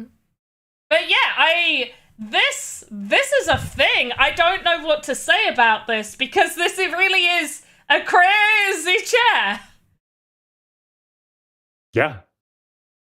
I mean, crazy can mean whatever you want it to mean. Oh, Garnican, this is you. Garnican, was I not following you? How do I not follow you? You have 2 accounts, Garnican. Naughty, naughty. I don't know what to say to this because I don't know what it is. Other than a chair. It is. This has just left me like, yeah, you saw the theme. It's a chair. I am kind of just orange it up a little bit more. I have no other words for this. Thank you. Garnican says, let the is that gold or orange battle start. And Garnican, I'm sorry to say this, but there is no battle because if Panda looks at it and Panda doesn't think it's gold or orange, it's not. That's orange. Kind of the end of the battle. It's not orange. I'm sorry. So, gotta orange it up just a little more. Mm-hmm. I would say the base of it looked almost passable. So I'm just gonna go like Agreed. the base down here. There's elements down here which are a little bit more orangey, but I would say it's passable. This top bit 100% is yellow. I will fight you on this. That is yellow, and then like the tips over here are also yellow. So definitely just orange up a little bit more of it. Just orange it up a little bit. Just a little bit more. Just move that hex code over a little bit, and you'll be all good. Because that's all you need to do. Like if we jump into his head right here, and you just change this, it will change it for the whole thing. Mm-hmm. So it's easy. And if they're all sharing palettes as well, then it will change it for all of them. Across the board. Across the board. I don't want to... Actually, I could ruin this, so it's fine. So if I select all of those and put them on shared palette number 1, now all of those pieces are... What? They're all black. And then if I go in there and I select that, and I can change it to any color, I can change it to blue, and we go out, and now they're all changed to blue. Hey, AYZ is here! Yeah, I'm gonna call you AYZ because I haven't seen you in forever. It's like she forgot who you are because you've been gone for, forever. A million years. Yeah. Hey, Ace, how you doing? Good to see you, friend. And I'll switch all these back to the palette. Turquoise arms. They're Are you mad? Well, I was just showing how the color changes. He had frosting. It's a wonderfully helpful tool and tip, and that's why we are here to help people learn. It's it's a contest, but it's a trial by fire as well. Oh, Ace says that they remember when they were doing the hot balloon contest, and I was, and he made brown rope, and I was just like, nope, that's rust. It was.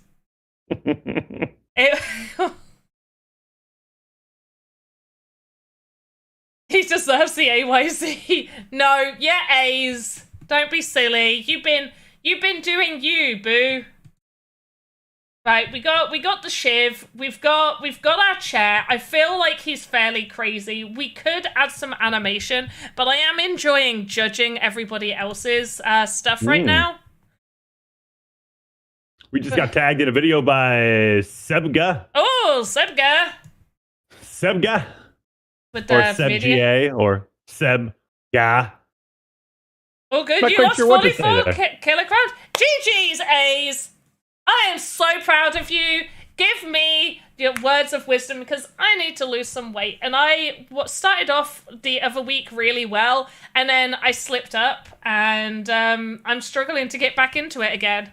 And I know I just need to just do it. That's what it is. Oh, look, they've done like a whole video of a work in progress. I'm enjoying this. Sebga. Sebga. Sebga. Sebga. It's fun to say for some reason. I like it. Sebga. When it comes to like a new health routine, one of the best ways to get moving with that is a foundational routine. Start with one thing. Just every morning when you wake up, you chug 24 ounces of water. And that's the beginning of your foundation, the beginning of your new routine. And then you just start to add on to that. And every day or every week, it's one more thing, So I started out by chugging that glass of water, and now it's chugging that glass of water while I take my vitamins. And then it's water, vitamins, and walk. And then it's water, vitamins, walk, and a good breakfast. I don't know what your routine, everybody's is different, but just building yourself a foundational routine can be incredibly helpful for learning new habits.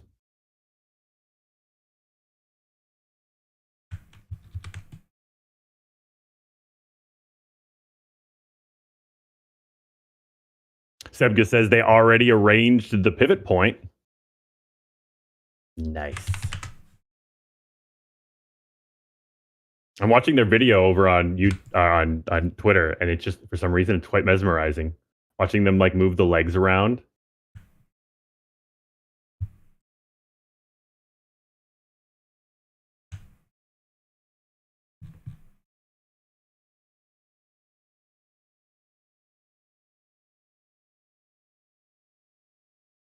Panda? You in the mode? Yeah, a little. In the zone? Yeah, okay. You turning the head around? Maybe.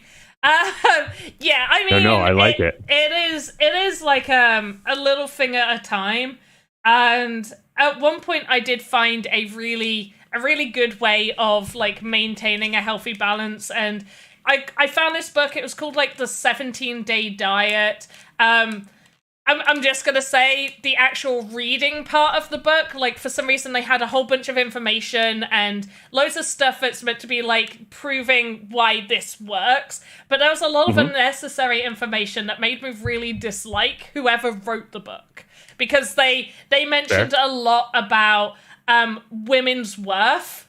And I was like, don't like that. I'm about to say, that's dangerous territory. Yeah. But in terms of how the diet was structured in helping people lose weight, I didn't dislike how they did that. And it was something I maintained for a really, really long time.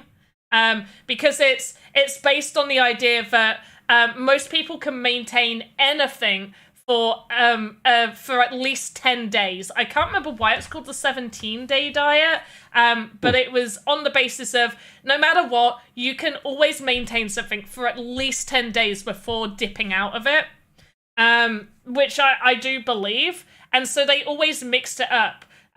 Which I also don't get the whole 10-day thing because you changed it every 7 days. So the first 7 days is very like super low carb, low calorie stuff and just very healthy food, like a set amount of eggs a day, a week, like only certain chicken, like only chicken stuff, literally no carbs, salads, obviously, some like fruit, berries and stuff like that, water, obviously. And that's your first week. And then it goes for being like the second week. You then you do a second week with higher calorie stuff. So you introduce like your red meat and your carbs and stuff back, but you alternate days. So on even days you have from diet one, on odd days or whatever you feel comfortable, and on odd days you have from diet too. So the idea is that your body never fully understands it. Like your body doesn't get into a habit of being like, you're eating less, so I need to burn less. It makes your body think, I don't know how many calories I'm getting anymore, because sometimes you're eating low, sometimes you're eating a normal amount, and so it stops you from having that lull in losing weight. And then by week 3, it goes into, at weekends you introduce your treats, and then it goes like, that's how you do it. So even days you have from diet 1, odd days you have like from the higher calorie diet, and then at weekends you have like your cakes and treats and stuff. And I really liked how that worked, and that worked for me for a really long time. It just doesn't work for me anymore. One of the things that I'll say is, and this is just a quick little blurb, is I don't like the phrase or the term diet. Diet is something that, in my mind, is temporary. And so what I tell people is, don't work on a diet, work on a lifestyle change. Because a lifestyle change is just that. You're changing the way you live your life. And that's something that's a lot more of a permanent mentality.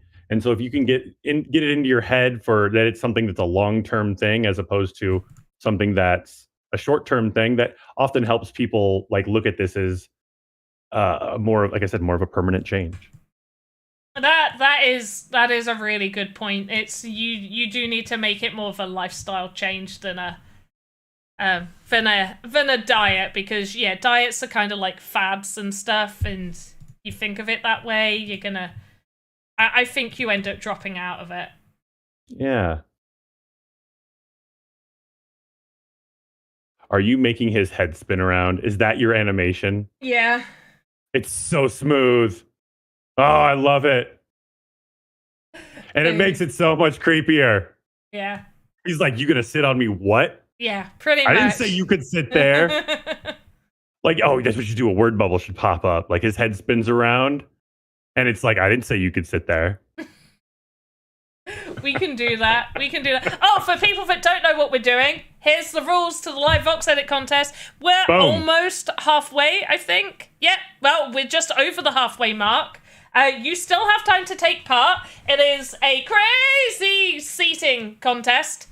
So definitely create your own crazy seating. And if Lucas hasn't already, pop that form in there again. And for the people that weren't here earlier, I am upping the prize pool amount. Only you guys that are here know about this, but I am upping the prize pool amount, and there will be participation prize as long as you have created a crazy chair in the set color scheme. Then you're all good to get that participation prize.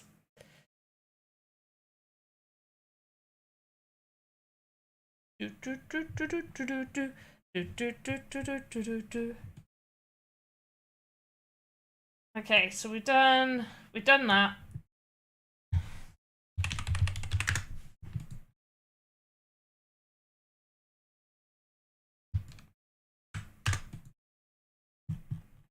Who in chat right now, use an emote to let us know if you are taking part in this contest.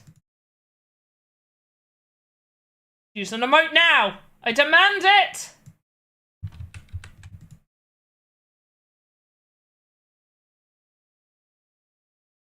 I did not do that right. Use the what? Any emote. Literally any emote.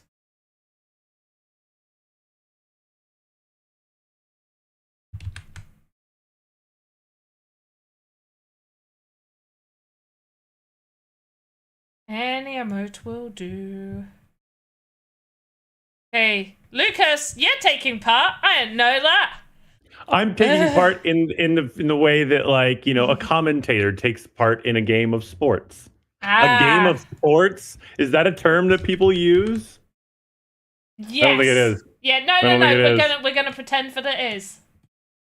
Just for you. Jackpot. I can sport good. Same's is. Yeah.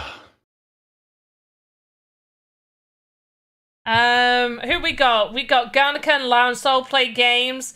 Ninja Puppy Inbox. Yay! Chiara. Sorry, I butchered your name. Chia.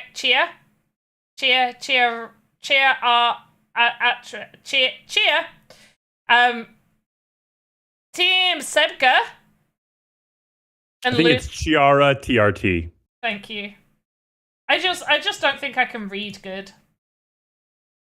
Sometimes we know when consonants get like stacked on top of each other, it's just hard to know which way to go. Did I ever tell you about what I accidentally called Touche? Did you call him Tushy? No, not even. It's not even as good as that. I called him Tusky. Tusky. Yeah. But the annoying thing is, I had a friend that used to say touche, like, all of the time. I know the word touche. I have used the word touche. I have spelt the word touche. But for some reason, when I read people's names, it just doesn't, in my brain, translate. My brain is like, nah, that's not their name. That's not what they're using. It's pronounced something like Ki-E-Ara, but don't worry too much. Ki-Ka-E-Ara. Is it Kiara? Kiara! Yes! Kiara! Kiara. Learning is fun. Like Kiara from Lion King 2. Kiara. There's a second Lion King? You have not watched the second Lion King? No, I haven't. Kovu is the hottest animated animal ever, next to Robin Hood.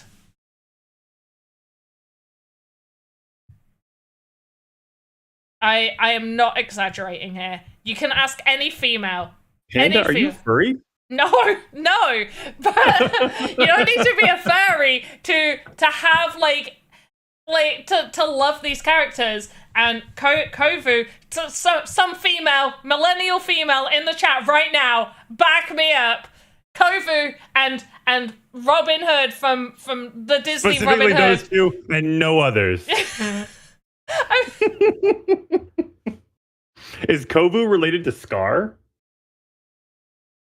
Yes and no. It's kind of alluded that he is like the son of Scar, but I don't think he is really. He's like classed as like Scar's heir. And he looks like Scar a little. I pulled up a picture online. There we go. A says he's a male and he can agree. Thank you. I'm a male and I can agree. I mean, I won't, but I could. You will agree. What are you doing to your crazy chair? I log away for a second and I come back and it's all white. Oh, word bubble.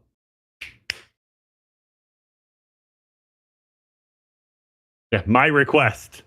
Yeah. Don't mind me.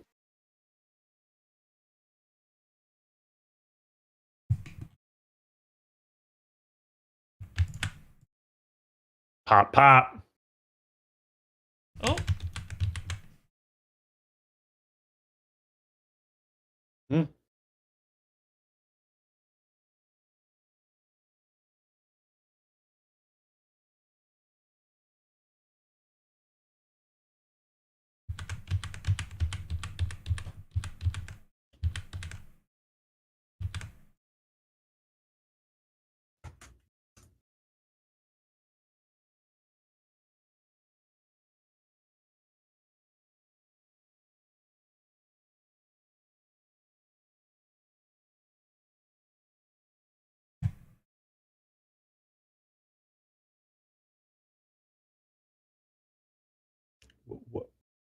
What's happening? What? It's like you're taking away all the white. Yeah, it's too big.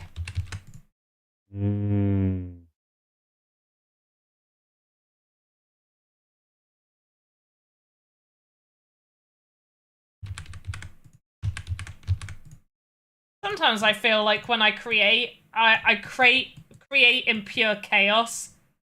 Okay. I'm like, yeah, I'm just gonna delete a whole bunch of stuff. I'm just gonna do this and do that.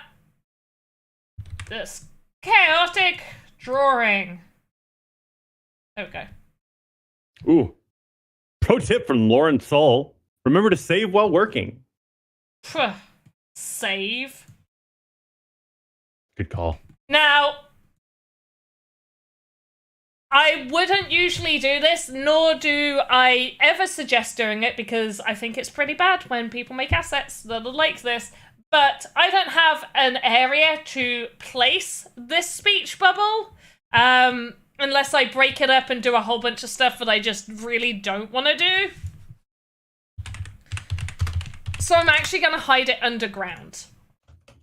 And this is not something I suggest anyone do. I could maybe make it a bit smaller and hide it in the body. In fact, can I? I would rather do that if I'm being honest. I would rather be able to hide this inside of them. Yeah, I'm not going to be able to because I've bent the body too much. So Web3 says they're back and the video was really helpful. So I'm just really happy that you were able to find it and that it was actually going over the topic that you were asking about. That is good. Ninja Puppy Inbox says you can cut it into pieces and hide it. But I didn't know. But that's the thing. I don't want to have to cut it into pieces right now. So I don't usually suggest, and I did say, like, I could cut it into pieces to hide it in there, and there's just going to be a lot of, so if I, oh, damn it, we'll do it. Peer pressure. Peer pressure, peer pressure, peer pressure, peer pressure. Ah, the peer pressure. Right, so I'm actually going to rename this to Speech Bubble Node. Bubble Ooh, one. create a rug under the chair and put that in the rug. I could. That's better. But then, will the rug match everything else within an asset? The drapes? Yeah. Will the rug match the drapes? I mean, for this we could. But yes, I could break this down. If I was to break this down, this is how I'd do it. Firstly, off would be in its own separate section. I feel like it's too wide as well. It might all fit in the head. I just want to see if I could fit it all in the head. Yeah. I mean, you might need to change the shape of the word bubble just a little bit, make it a little more round. Like, take off, like, one of the bottom sections. No, they'd all fit. Okay, cool. Yeah. So, yeah, I would cut it. I would cut it around just after the get bit. And then this section would also hide in there. Let's just see if that would work, because I already know what Ace has said will work. What about, he says, but the head rotates. Won't that be problematic with the animation? Yes. Or will it? Okay, so because the head rotates, I could you can do no longer it, so, hide it within the head. The only way to hide it within the head is, and technically it could still work just because I can make the get off appear after he's finished turning his head. But if I make the speech bubble node part of the head node, then when the head turns, all the children nodes, the child node will move as well, so it will move with it, and then I can just move the additional pieces out afterwards. But that is all like a whole thing to do. Can we make the chest piece for the chair maybe a little wider so that it can encompass all this? Yeah, but I don't wanna. Fair enough. It's only so the only reason I say no. Anybody else with more time other than doing a 3-hour VoxEdit contest? Yes, 100%. You can. Yeah. The only reason I don't want to is because I will need to widen all of these pieces, and then I will need to move the arms so the arms aren't hidden inside of the body pieces. So I want the arms to be coming out of it. So it's just a lot of moving pieces that I'm just like, Gotcha. we only have 3 hours. But any other time, yeah, we can. There's loads of stuff I could do. I could maybe hide it just in this chair bit. In fact, that probably might actually be the easiest solution. Ooh.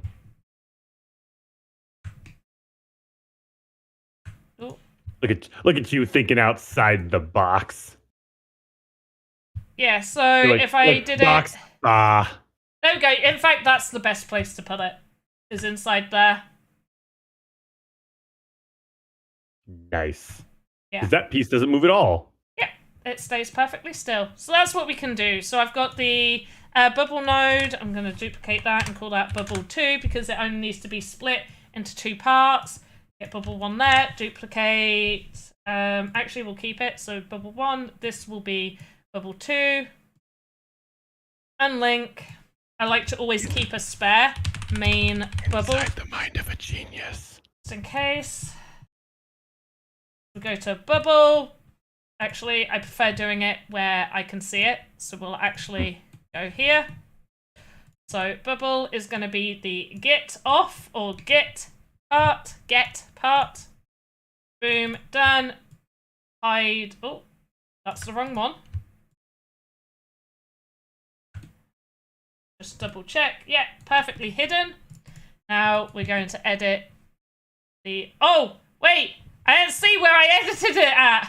Where did I edit the... Right after the T. So it's literally the next line over. Thank you. Right after the T. So everything... T downwards. Boom. Done. Gotta change the pivot point on... Oh, it when it's like that. I change the pivot point. Oh, actually, the pivot point's in the perfect place. Never mind, not going to change the pivot point. Pivot point's all good. Hide that in there. There we go. Hidden. Animation plays. Head goes round. Stops there. So I want to go this. Boop. Single keyframe. Let's bring our pieces out. Obviously, this needs fixing.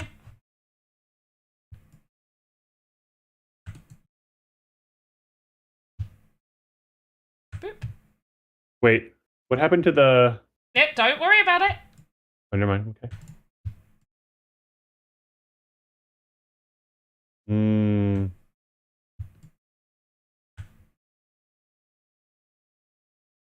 There you go.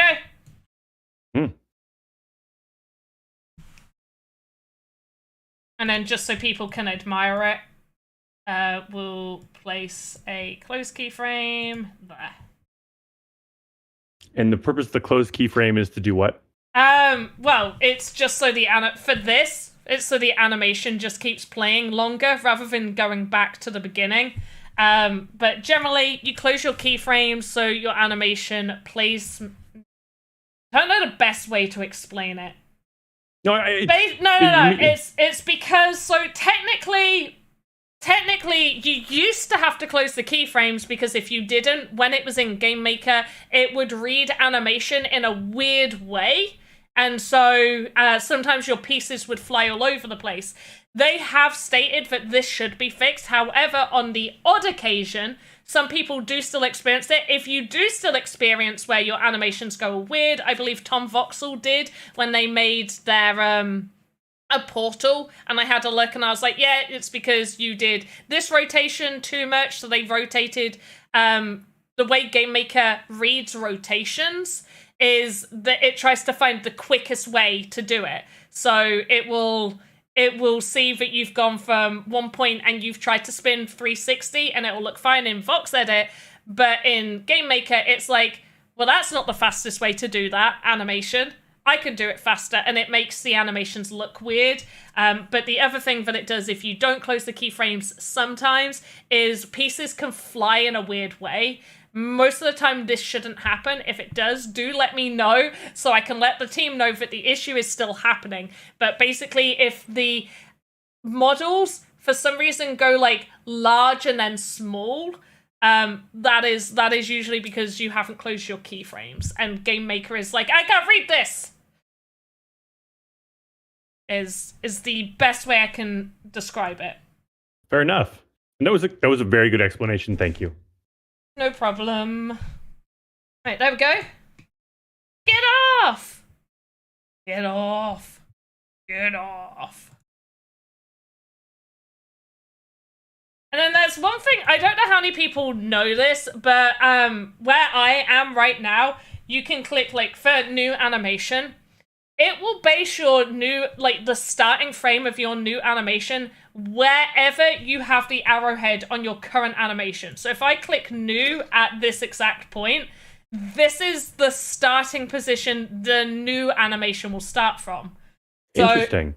for this, I actually want a starting animation to be from the end, and I'm going to call this Attack 01.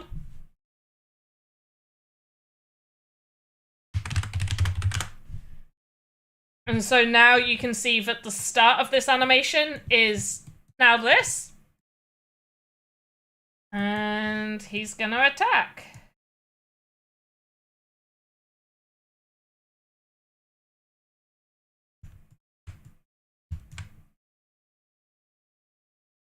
Do any of you have a link to the clip contest nearby? Do you mean the Clipper raffle? Or is there a different contest? If you mean the Clipper raffle, just take any clips of fun, educational type moments. There's no link to the Clipper raffle itself. It's just take clips. And every 4 weeks we'll do the raffle draw on either Sunday evenings or Monday mornings. Usually I will go through all of the clips that have been taken the previous week and put them in our spreadsheet where me and our social media manager will go through the clips and choose ones that are good for our socials. And then that's how you get the additional bonus points if they get shown on our socials.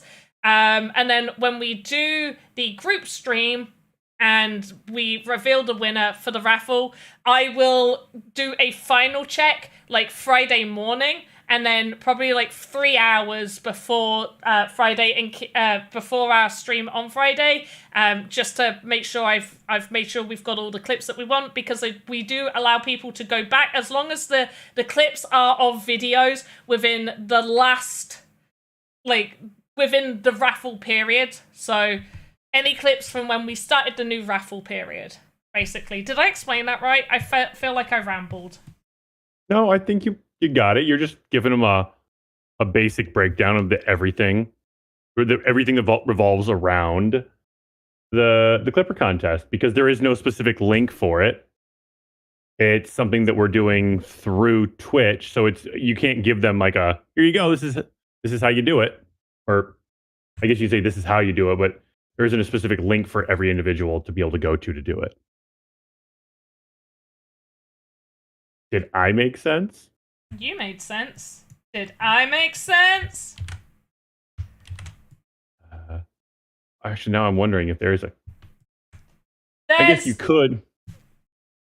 I mean, we do have tweets that go out. So on TSB Creators, I don't know if we've already put a more recent Clipper link. There should be another one coming that sort of mentions what the Clipper raffle is, what you need to do, like the expectations of it. But we have had a past TSB Creators post that has mentioned the Clipper raffle. But generally, all you need to do to take part in the Clipper raffle is within the 4-week period, you can earn up to 6 raffle tickets for the draw. You can earn 2 bonus tickets if we share your clip on socials. The only sort of like thing that will make your clips not eligible is if they seem like spam clips. So somebody took a clip of our opening scene. That is not going to be counted. There's like you just took a clip of the opening scene. That's not taking a clip of fun, entertaining, educational moments.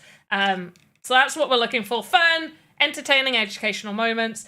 Take those clips. So within a 4-week period, the maximum raffle tickets you can earn is 8. If, however, you did get unlucky and got selected and won on the wheel spin the double raffle tickets, that means that you would get 16 tickets in the next raffle. That would be your maximum allowed. But it's based off of how many clips. So if the second week you only did 4, you only had 4 raffle tickets, then you'll still only get 8 raffle tickets because it's doubled for the next raffle. But yeah, that's all you need to do is take clips. You don't need to submit anything. I go through and check all of them. I see all of the clips. I go on to the clip manager, on the video manager. I click clips, sort by date. So I see all of them. I see all and I hear all. She hears all. So there is a link for where you go to create clips. I thought maybe I'd throw that out there. But I do believe that also depends on you being like active in a specific chat room. Like if I'm on Twitch and I'm watching multiple streams, I don't know if that link will take me to clipping the sandboxes. But I know you can go to the bottom right corner of the Twitch screen and there's a little, I don't know the word for it. It's a little clacker box they use in Hollywood, like scene 4, take 37. And they clip the little thing down. Like if you click on that clacker box, that will bring you to clipping, which is also the hotkeys for that are Alt X.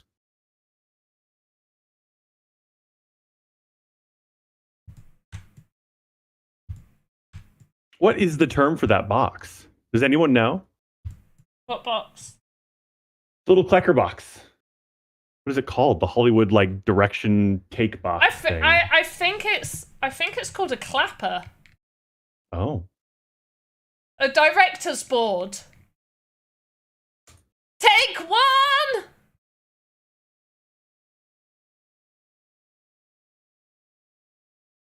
Is there an introduction about it? There isn't, but if you would like me to make basically a pre-roll ad, or not a pre-roll ad, freaking heck, and like a kind of ad that I play during the streams, or add it to our news of the week as a regular mention, so you know how to do it, then yes, I can add that. But basically, take a clip, enter into the raffle. We do the raffle draw every 4 weeks. Prizes are NFTs and sand.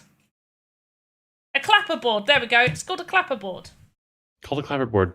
I mean, it makes sense. When they slam it shut, it makes a really loud clapping noise. Get it. I like it. I just didn't know.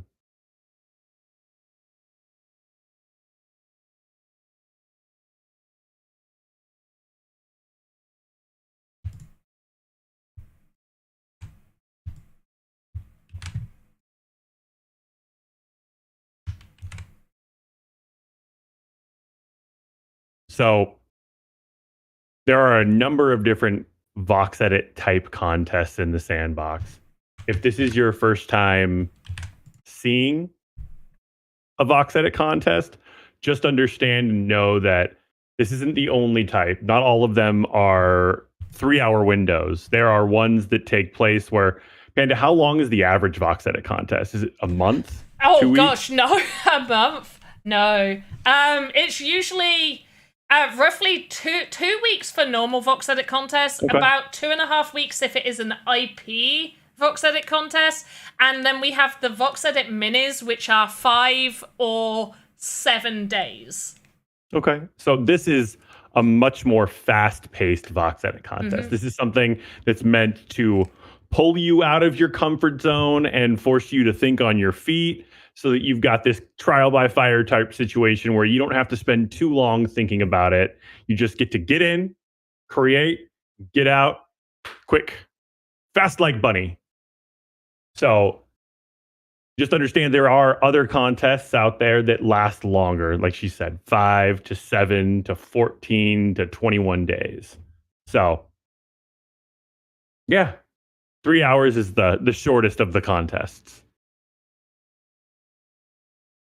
Lauren Soul's chair is starting to get crazy. This is what we started with. It has morphed quite a bit. We now have this, so it has changed. I think the person's behind it for scale. I think it is as well. Smart. It is smart.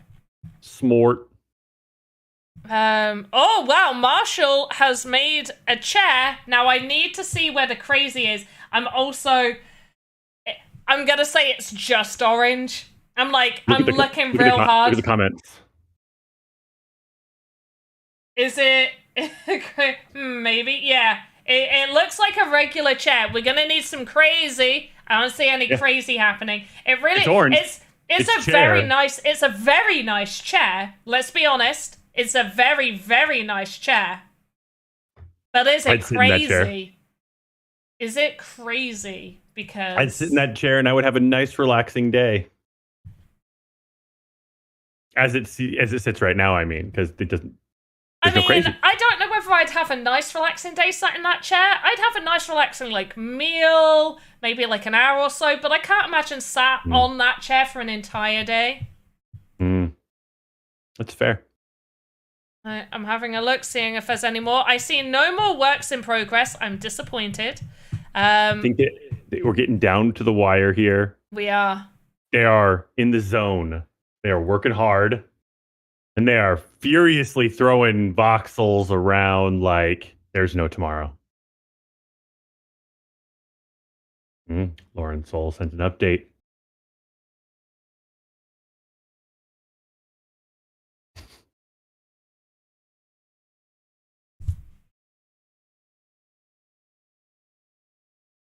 Escape room artist, you're funny. I'm not reading that out loud, but you're funny.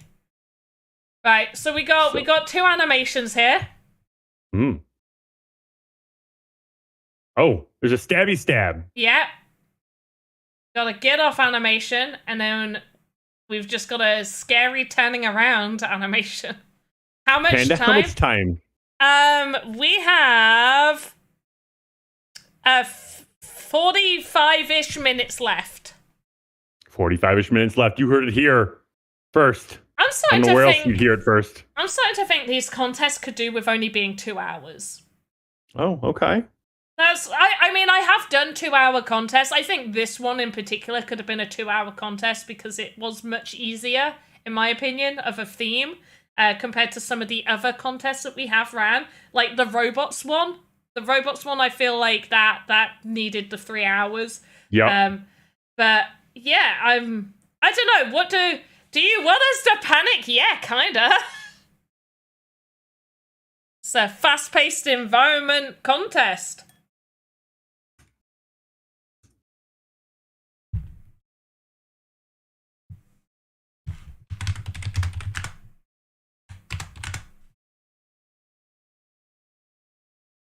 Right. So I'm also gonna have just this chair have, so it's got 3 animations so far. It's got just idle, so it just sits like this.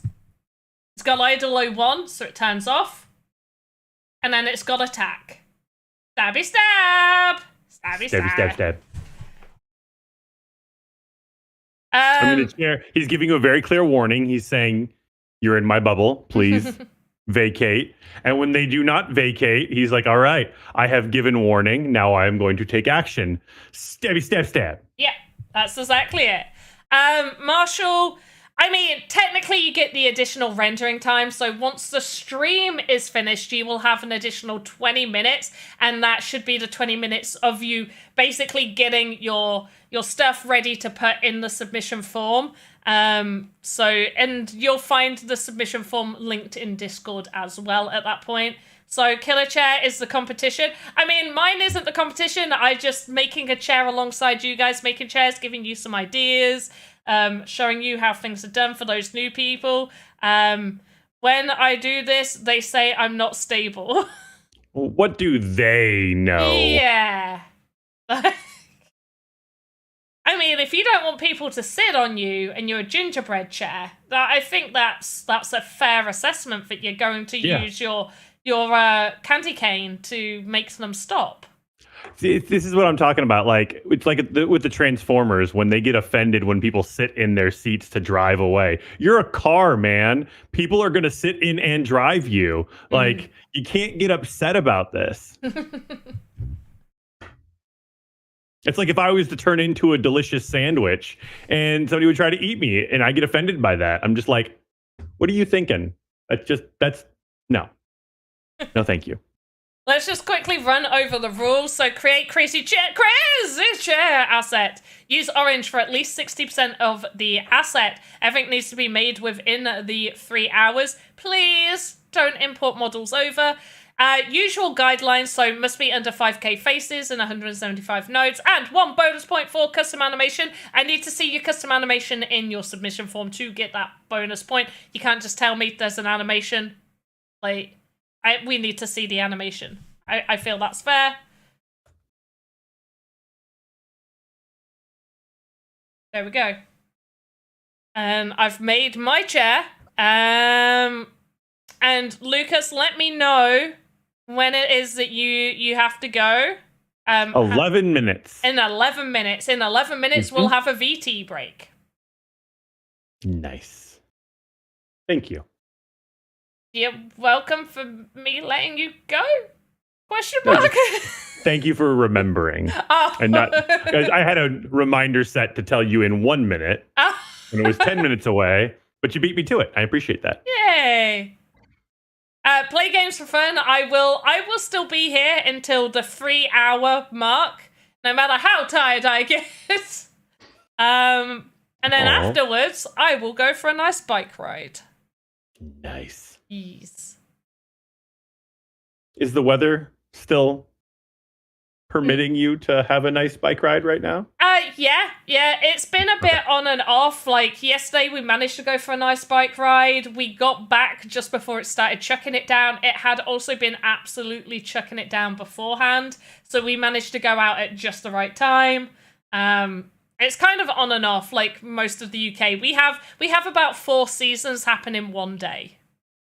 It's not unusual for you to get like scorching hot weather that you want to be like in a sundress, and then well, I know you've got really hot weather, so I probably shouldn't be saying scorching hot, but it's not unusual for it to be hot UK standard, and then switch to torrential downpour, to then go back to being hot, to then having a hailstorm, to then going back to being hot.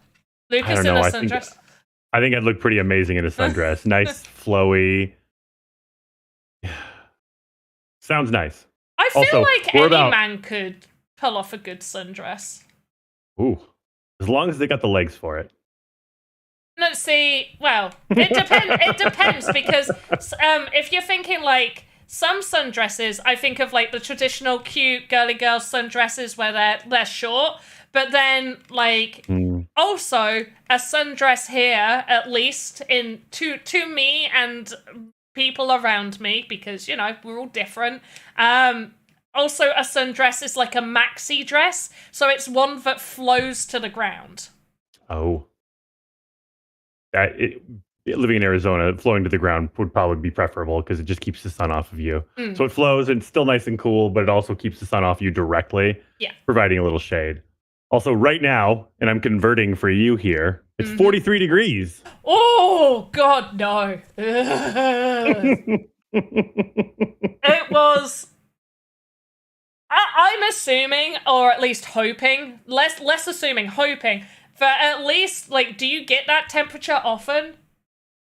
Oh, yeah. Yeah, so I'm guessing, like, your infrastructure is built for that temperature. Yeah, because very much so. Here in the UK, and especially where I was, when we had that really hot summer, it got to 41 degrees where I was. And I thought, hey, it's nice. Like, I'll pop outside. I could not go outside. I could not breathe. We do not have aircon in our houses. I know one person who has aircon. One person, and they don't even live near me. Only one person. Most of our stores also don't have aircon. Some do, like the bigger supermarkets will have aircon.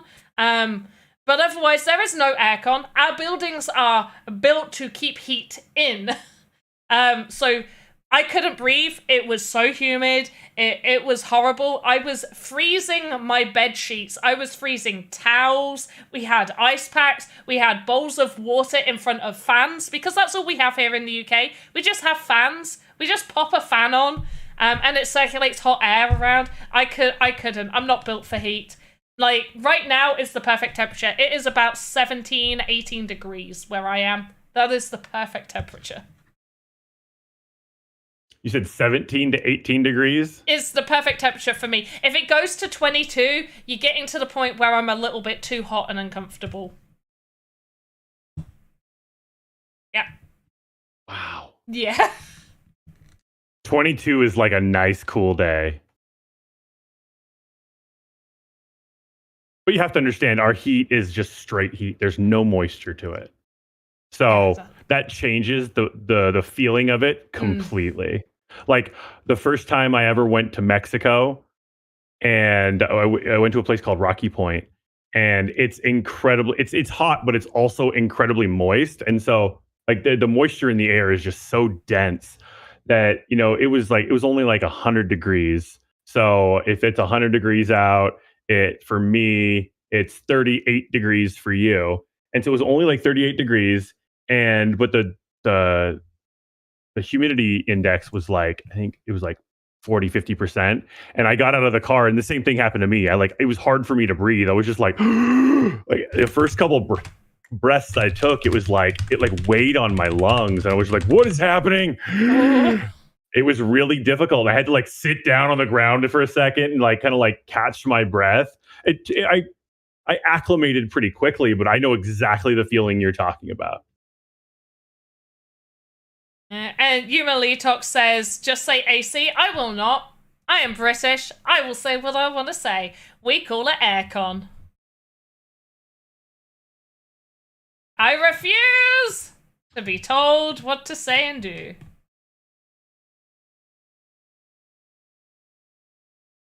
Yeah, okay, so this is something I really wanted to check because this appears to be a new bug we realized, which is which I have reported, and I'm going to show him this as well. So as you can see here, you can actually see the get off like coming out. Yeah, and you're not meant to because it's a single keyframe. And at first we thought this was an issue just in the workspace.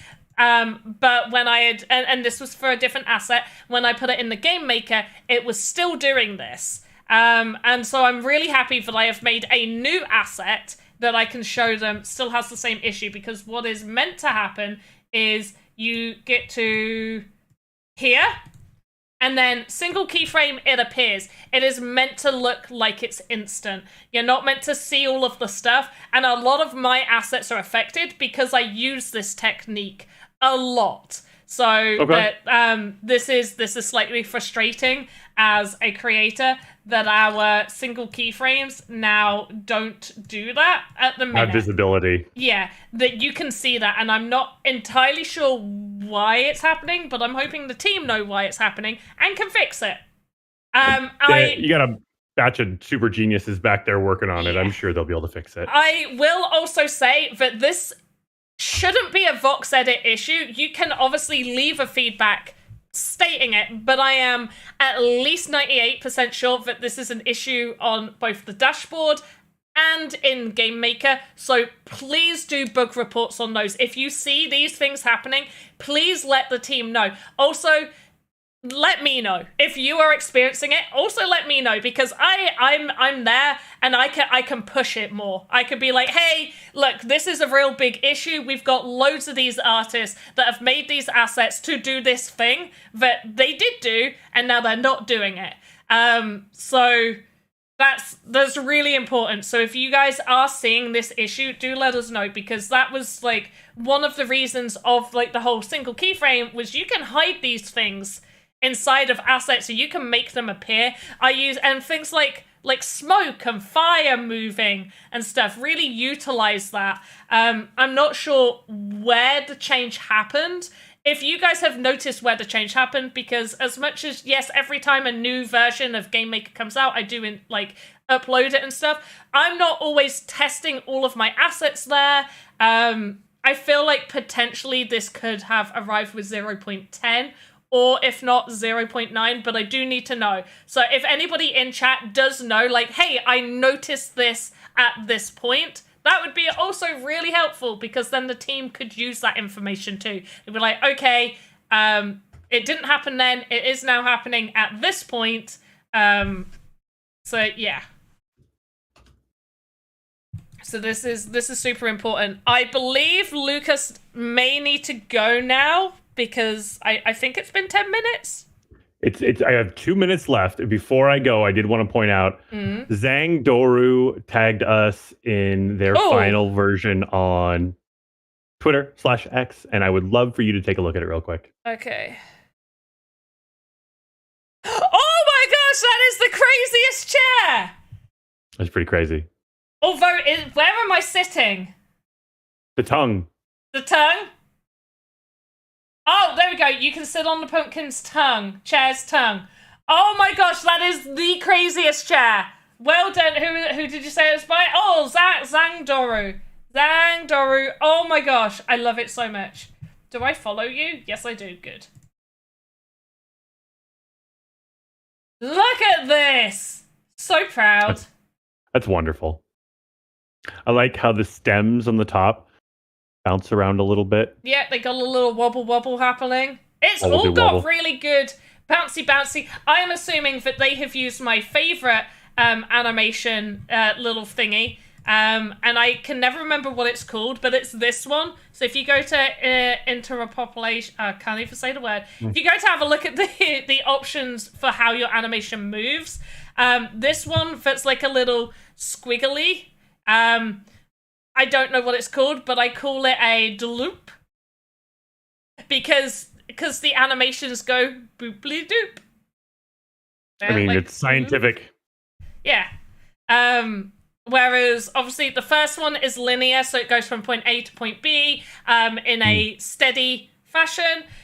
This one, I don't like this one. Basically, you're at point A, and then all of a sudden you're at point B. I mean, it's fine, I guess, but yeah. This one here is ease in, so it starts slow and then gets quicker at point B. So point A, it starts slow. The closer you get in the animation to point B, it goes faster. This one is ease out, so it goes faster at point A and then slows down right before it gets to point B. And then the loop is kind of like a bouncy wave. Like it's like a quick, slow, quick. A quick, slow, quick. Or a slow, quick. Quick, slow, quick. Yeah. It's a bloop, bloop. Bloop, bloop. All scientific terms should be onomatopoeias. Yes. So the form will stay open for an additional 20 minutes that will appear in the hashtag VoxEdit Contest section. I'm still here for another half an hour. Lucas does need to go. I am going to be playing a short little ad. So yeah, we'll have a quick ad break. Everybody say thank you, Lucas. You're amazing. Bye everyone. Thank you for having me today, Panda. You are welcome. Thank you for being here. Of course. I look forward to seeing the final results on this. Bye everyone.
I did not realize that the ad break didn't loop. I've just left you with a black screen. I'm so is black screen clear your mind? Yes, it is. It is now. Was it black screen for long? Because I went to go to the toilet and grab like a quick drink and stuff. So hopefully, it wasn't just a blank screen for too long. I didn't have that particular ad on loop, or VT break, I should call it. It's not really an ad, it's a VT break. I hope you guys are getting down to the final part. For those people that may have tuned in and may have felt like they didn't have enough time to take part, we will try and do these live VoxEdit contests a little bit more often. There is a participation prize, so as long as you have made a crazy chair where 60%, a minimum of 60% of it is orange, then you will actually be eligible for the participation prize. I have not told you how much the participation prize is because it is going to depend on how many people participate. I have also increased the prize pool as well for this particular contest as a one-off because we haven't done a live VoxEdit contest for a while, and so I have room to make this prize a little bit bigger. So I'm excited for that. I'm excited to see what you guys are submitting. I can see there's only been 3 submissions so far, so well done to those 3. I'm not going to call their names out. I am going to just have a little look though at damn it, I can't look. So sad. Well, I will look at your stuff in a bit. Don't look at yours. Well, now I really want to. Where did it go? Maybe if I refresh.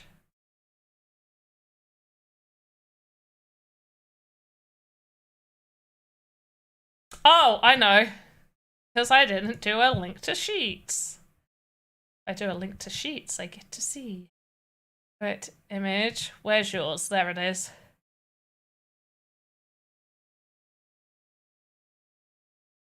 I mean, it is a crazy I mean, you've reached criteria. That's for sure.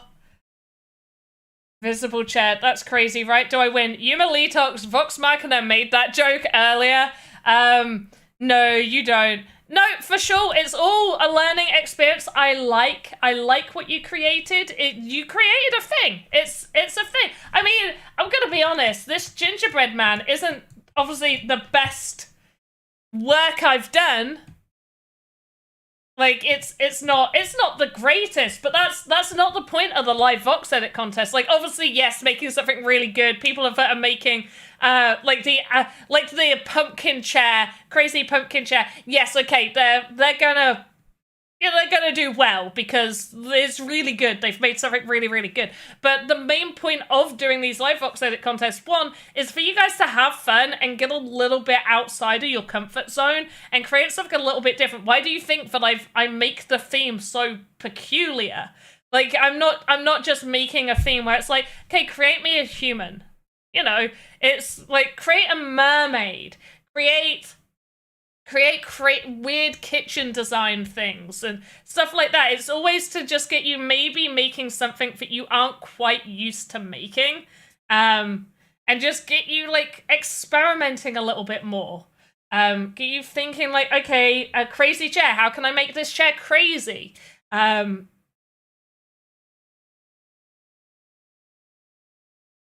Just get outside of your comfort zone a little bit with them. And I usually for these live VoxEdit contests, we aren't going to have participation prize, but for this particular one, I think it's been almost a year since we've done a live VoxEdit contest, maybe a little bit less. Actually, no, we did one at Christmas, so 6 months. We did one at Christmas.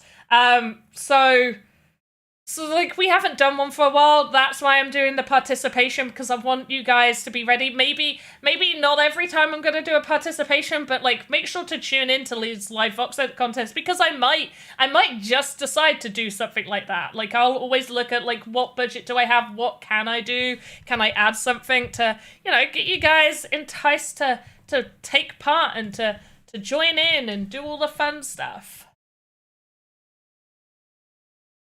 I feel like I'm not as zoomed in on me as I usually am. But I can't. Have you guys been doing any more? Ooh, any more submissions I can go over? I don't see any others. Oh wait, if I just go to mentions, then I might see them. Oh, hey, Marshall! I'm gonna show this. Because I'm really happy that you basically made a mimic. Marshall made a crazy chair. Look at this, super crazy chair. Look at that.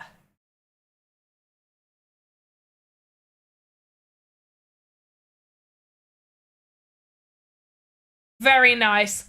Well done. 2 thumbs up from Panda.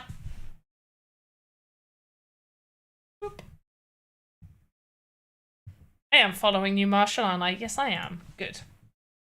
I like to make sure that I am following as many of you guys as possible.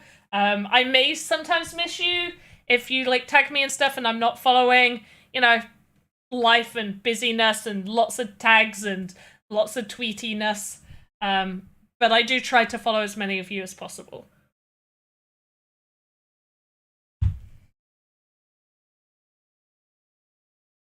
Yeah, I did think like it was quite thick. And I know Marshall makes some pretty good assets, so it's like it can't just be a chair. And the fact that they put regular chair in quotation marks. My spidey senses were tingling, but I had to say, but is it crazy? Because the chair didn't look crazy enough. In the first, you gave us a teaser. Marshall gave us a teaser, and then they delivered. I feel like my chair isn't crazy enough. Right, what tips and tricks do you guys need? Anything? You need me to teach you anything about VoxEdit? We've got 20 minutes left. Oh my gosh. I don't really know what else I need to add to this. I've already done 3 different animations here. I feel like I could probably color a few bits in a little bit more. Maybe add like some variation in the orange instead of it all just being one block of orange. Do that on both sides. Oh yeah, nice muscly legs.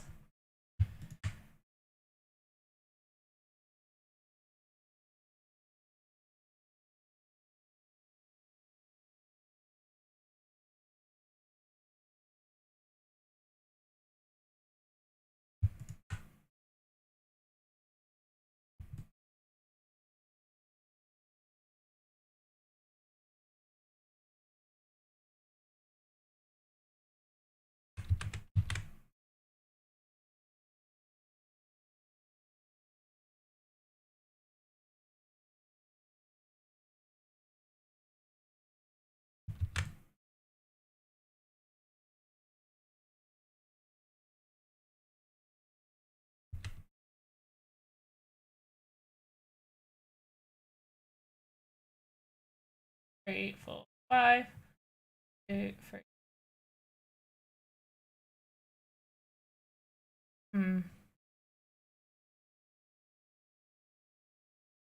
I guess that's how we'll have it. I don't like it.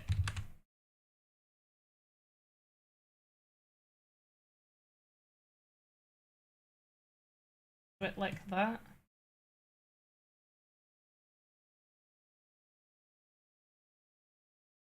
Hmm.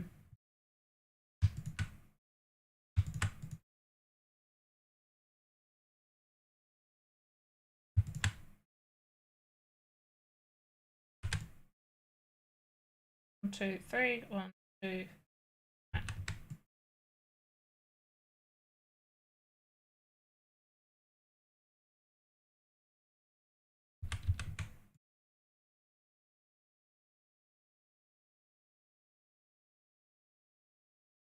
Okay, there we go.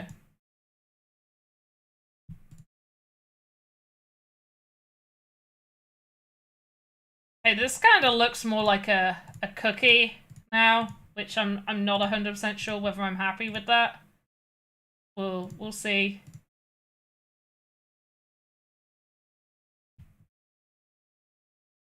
I was trying to make it look more like a cushion pad, but I guess it'll do.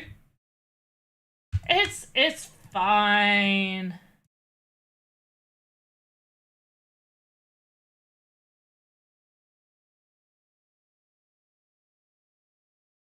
Just in time. You got loads of time. Well, not loads of time left. So we have just under 20 minutes left of this stream. The submission form itself will also stay open for an additional 20 minutes, and you'll be able to find the submission form over in the Discord, which I am actually going to add right now. So just so I know it's added there.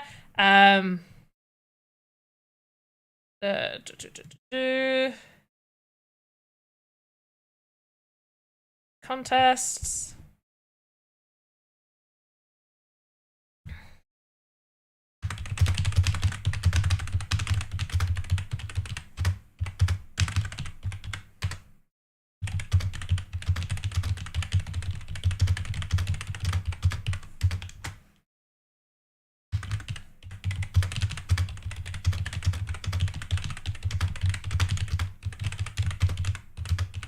There we go. So it is over in, if you go over to the Sandbox Discord and you go to hashtag VoxEdit Contest chat, and that is where you're going to find that. I didn't watch the time.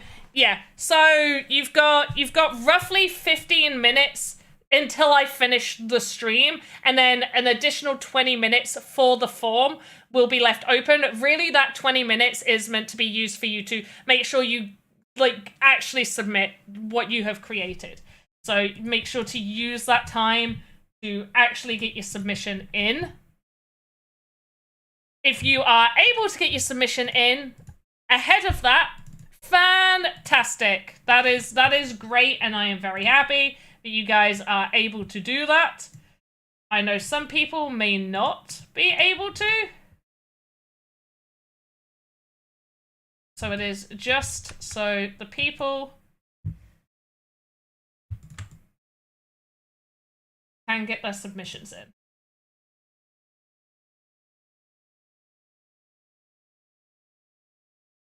Okay, now it looks like he's wearing a little bow tie. But for new people, we do try to do these live VoxEdit contests every now and again. They used to be once a month, then they changed that to once every other month. It does get very hard for me to do them because the best time to do them is on a weekend. And obviously, it's like 3 hours of my weekend plus prep time ahead of time for those that don't stream. There is time to set everything up. So I've got to make sure that I've got like titles and stuff all sorted. I've got to make sure that like this... where the rules is up to date. That is a small thing, but like small things still add up. Like lots of like little things that might only take like, you know, that's a quick 3 to 5 minutes. If there's like 10 things that are 5 minutes long, that's a 50 minutes. You just sent your chair. Awesome. I'm really excited. I'm also just double checking to see if anybody else. Oh, Peanuts. Oh, Voxel Lady's updated that. Oh, right. Voxel Lady, we've looked at yours already. So I'm going to look at Peanuts first, and then we will look at yours as well. So let's get this up on there. Oh, look at this crazy chair.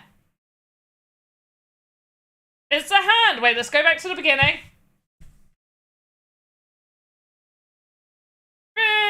Look how happy that hand is that it has hit you off. I like this. Very nice. It is a crazy seat. Freaking fantastic.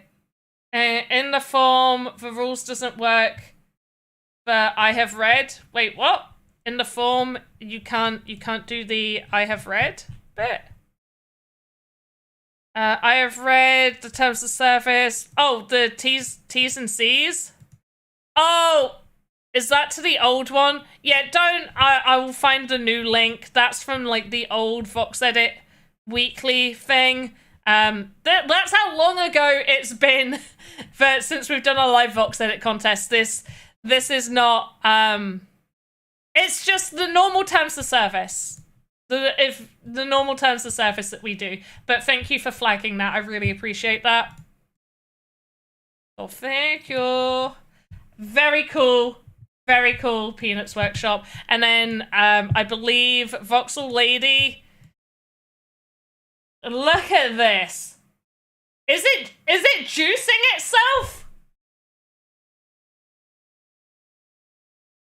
No wonder its eyes look like that. Voxel Lady, what on earth? This is insane. I love it. This is fantastic. It's so aggressive. I would maybe make the back and forth animation just slightly less aggressive. But oh my god, that's freaking fantastic.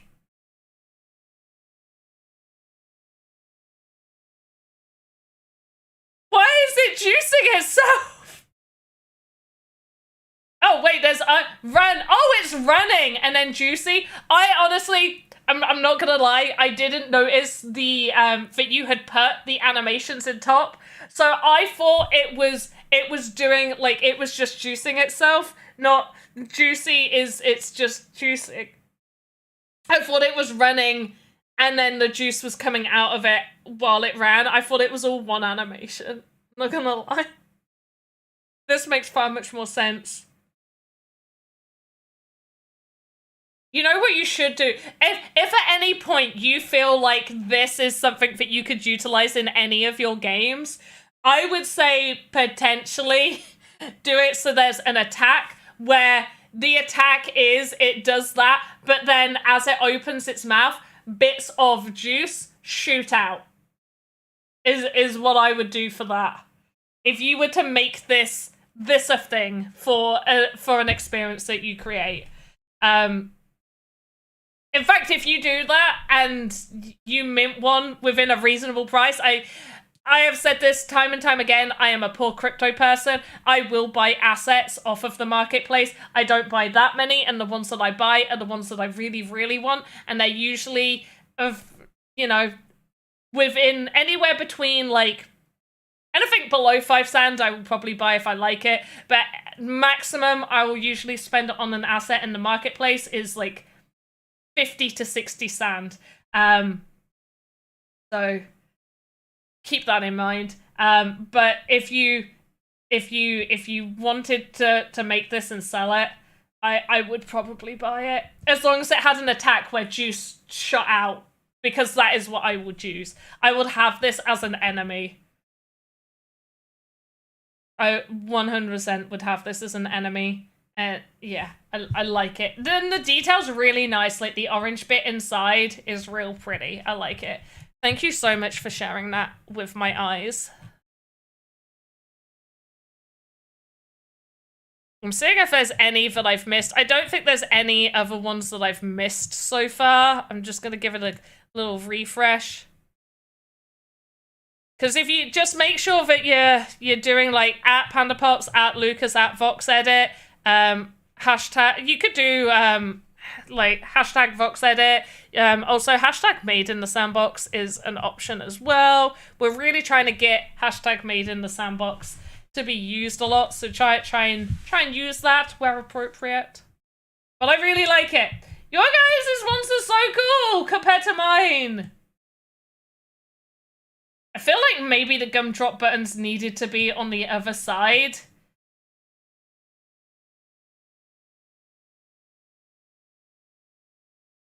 But I like the fact that it's like he's been contorted round.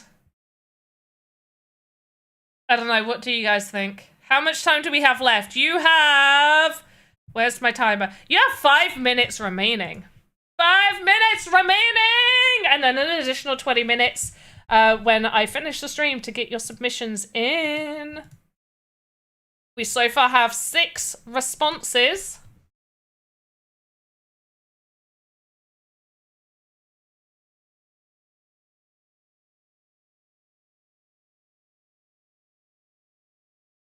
It's a gingerbread man. Well, to begin with, it was just going to be like a humanoid shape.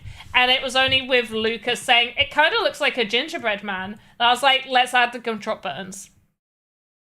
Not the gumdrop buttons. No.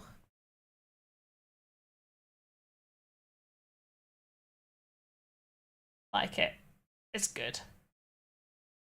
I like that it's weird. I like all of yours. You've all made really crazy chairs. So for those taking part, please make sure to be putting the finishing touches to your assets if not already being finished. Just remember, even if you haven't fully completed your asset, do make sure to get it submitted for that participation prize. As long as it looks like a crazy chair and you're following the minimum of 60% color of orange, then you're going to be eligible for that participation reward. Yeah. So get participating. We will try and do these more often. You may see over on Twitch right now that there is another live VoxEdit contest.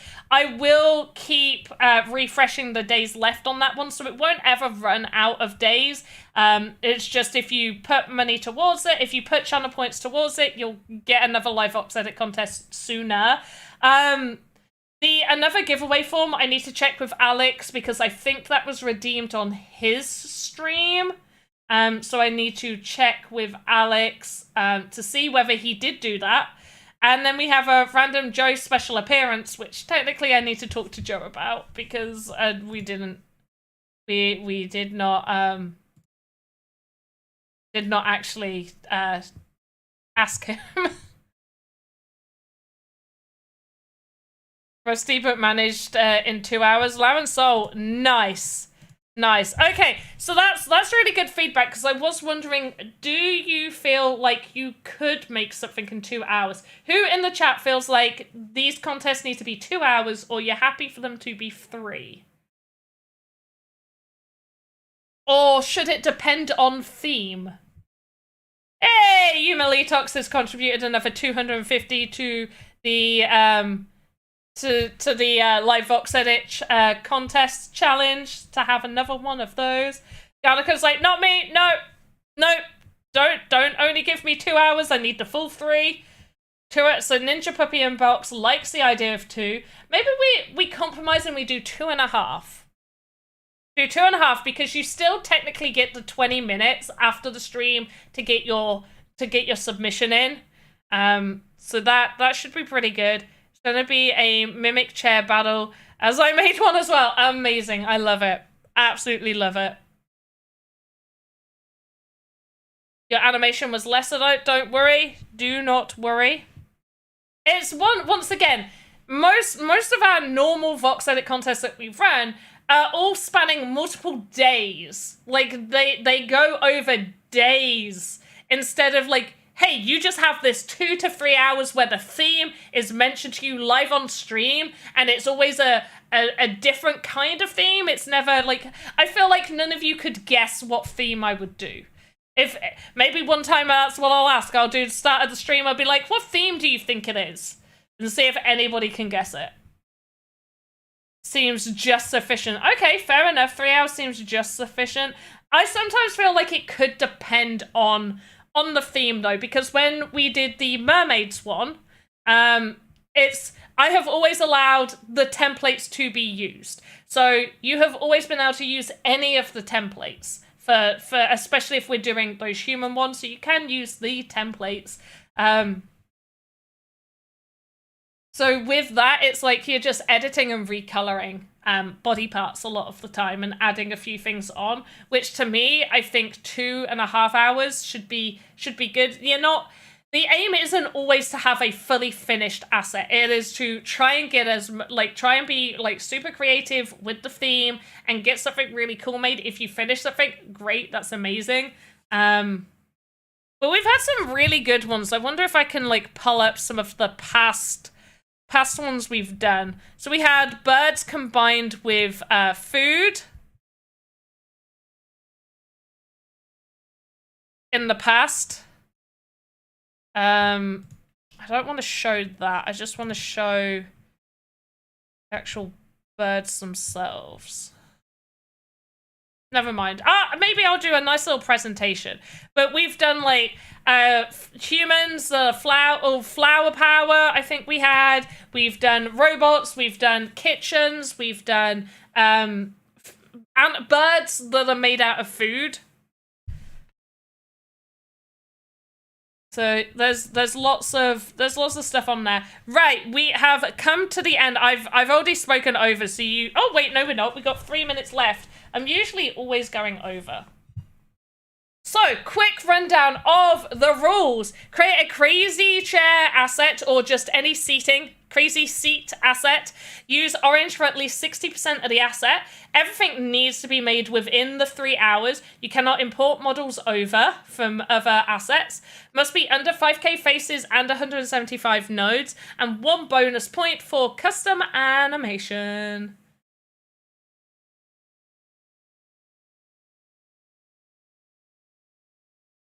So those are the main rules. The submission form has been linked. I'm going to link it one more time over in this chat. So definitely click on that submission form. You can have it tabbed. You can have it saved there ready for when you want to submit.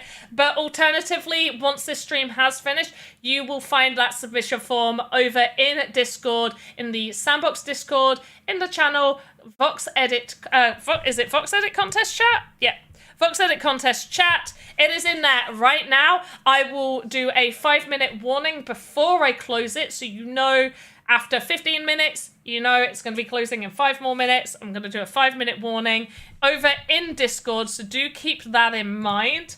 Where do we show the face count and node? In the image. So so when you screenshot like this, I'll show you what mine looks like. So you see mine is faces and nodes in this corner. That's how I see it. So just put that in the image. Oh, damn it, I don't really ask for it in there. Usually there's a separate section. Okay, so if you're doing an image of the asset, do it like this. So that shows the asset real nice and pretty, and it's got the face and nodes in the corner. But if you're doing a GIF, there's a separate section. I can show you the form. So let's quickly go through the form together. So your name, your Sandbox username, your name is more like your Twitch name or the social media name. This really does need updating. Sandbox username, so what's your Sandbox username? Image of the asset, so if you are just doing an image of your asset, include the face and node count. The GIF is if you are deciding to do a GIF like using like trace render or easy GIF. So yeah, Ninja Puppy, just submit again. Or if you really want to, I'm not going to be too much of a stickler for it just because it's you that have said it, but you can DM me and just show me a picture of the asset. But yeah, you can resubmit the form. It's not limited to 1 submission, so you can resubmit the form. If a simple theme can even do like 2 rounds, 1 hour each round. So Yuma Letox, that kind of hits closer to doing voxel wars. So voxel wars is multiple rounds. You guys like vote who you want to see go to the next round and stuff like that. Asset name and description, your wallet address. Sand will be sent on Polygon. Link to tweet if you shared on Twitter. You have, and then this is like, yes, I did stick to the rules of the contest. So fairly straightforward. But I might change that form for next time. Right, we are at the end now. So I am going to be saying goodbye to you guys. I'm going to go to Big Panda if it doesn't have me on there. Hello, I am now here. So thank you so much for joining me for this VoxEdit contest. It was lots and lots of fun. Really, really enjoyed this one. I'm gonna see if anybody is streaming the Sandbox, because we can go see them.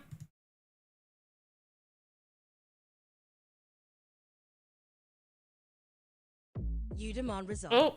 I haven't seen this person in a while, so we'll rate this person. There is also Andy Ritchie, so do go check out Andy Ritchie if you want to. But we did recently raid Andy, so I want to raid somebody a bit different today. It's fun. Garnican, appreciate you saying to raid Andy. I'm actually gonna raid Lanza. It's been a while since I've seen them. In the past, I've really liked what they've done. We did raid Andy the other day, so shout out to Andy Ritchie. You can obviously go see them, but I am going to be raiding Lanza. Did that start the raid in the right place? I don't think it did.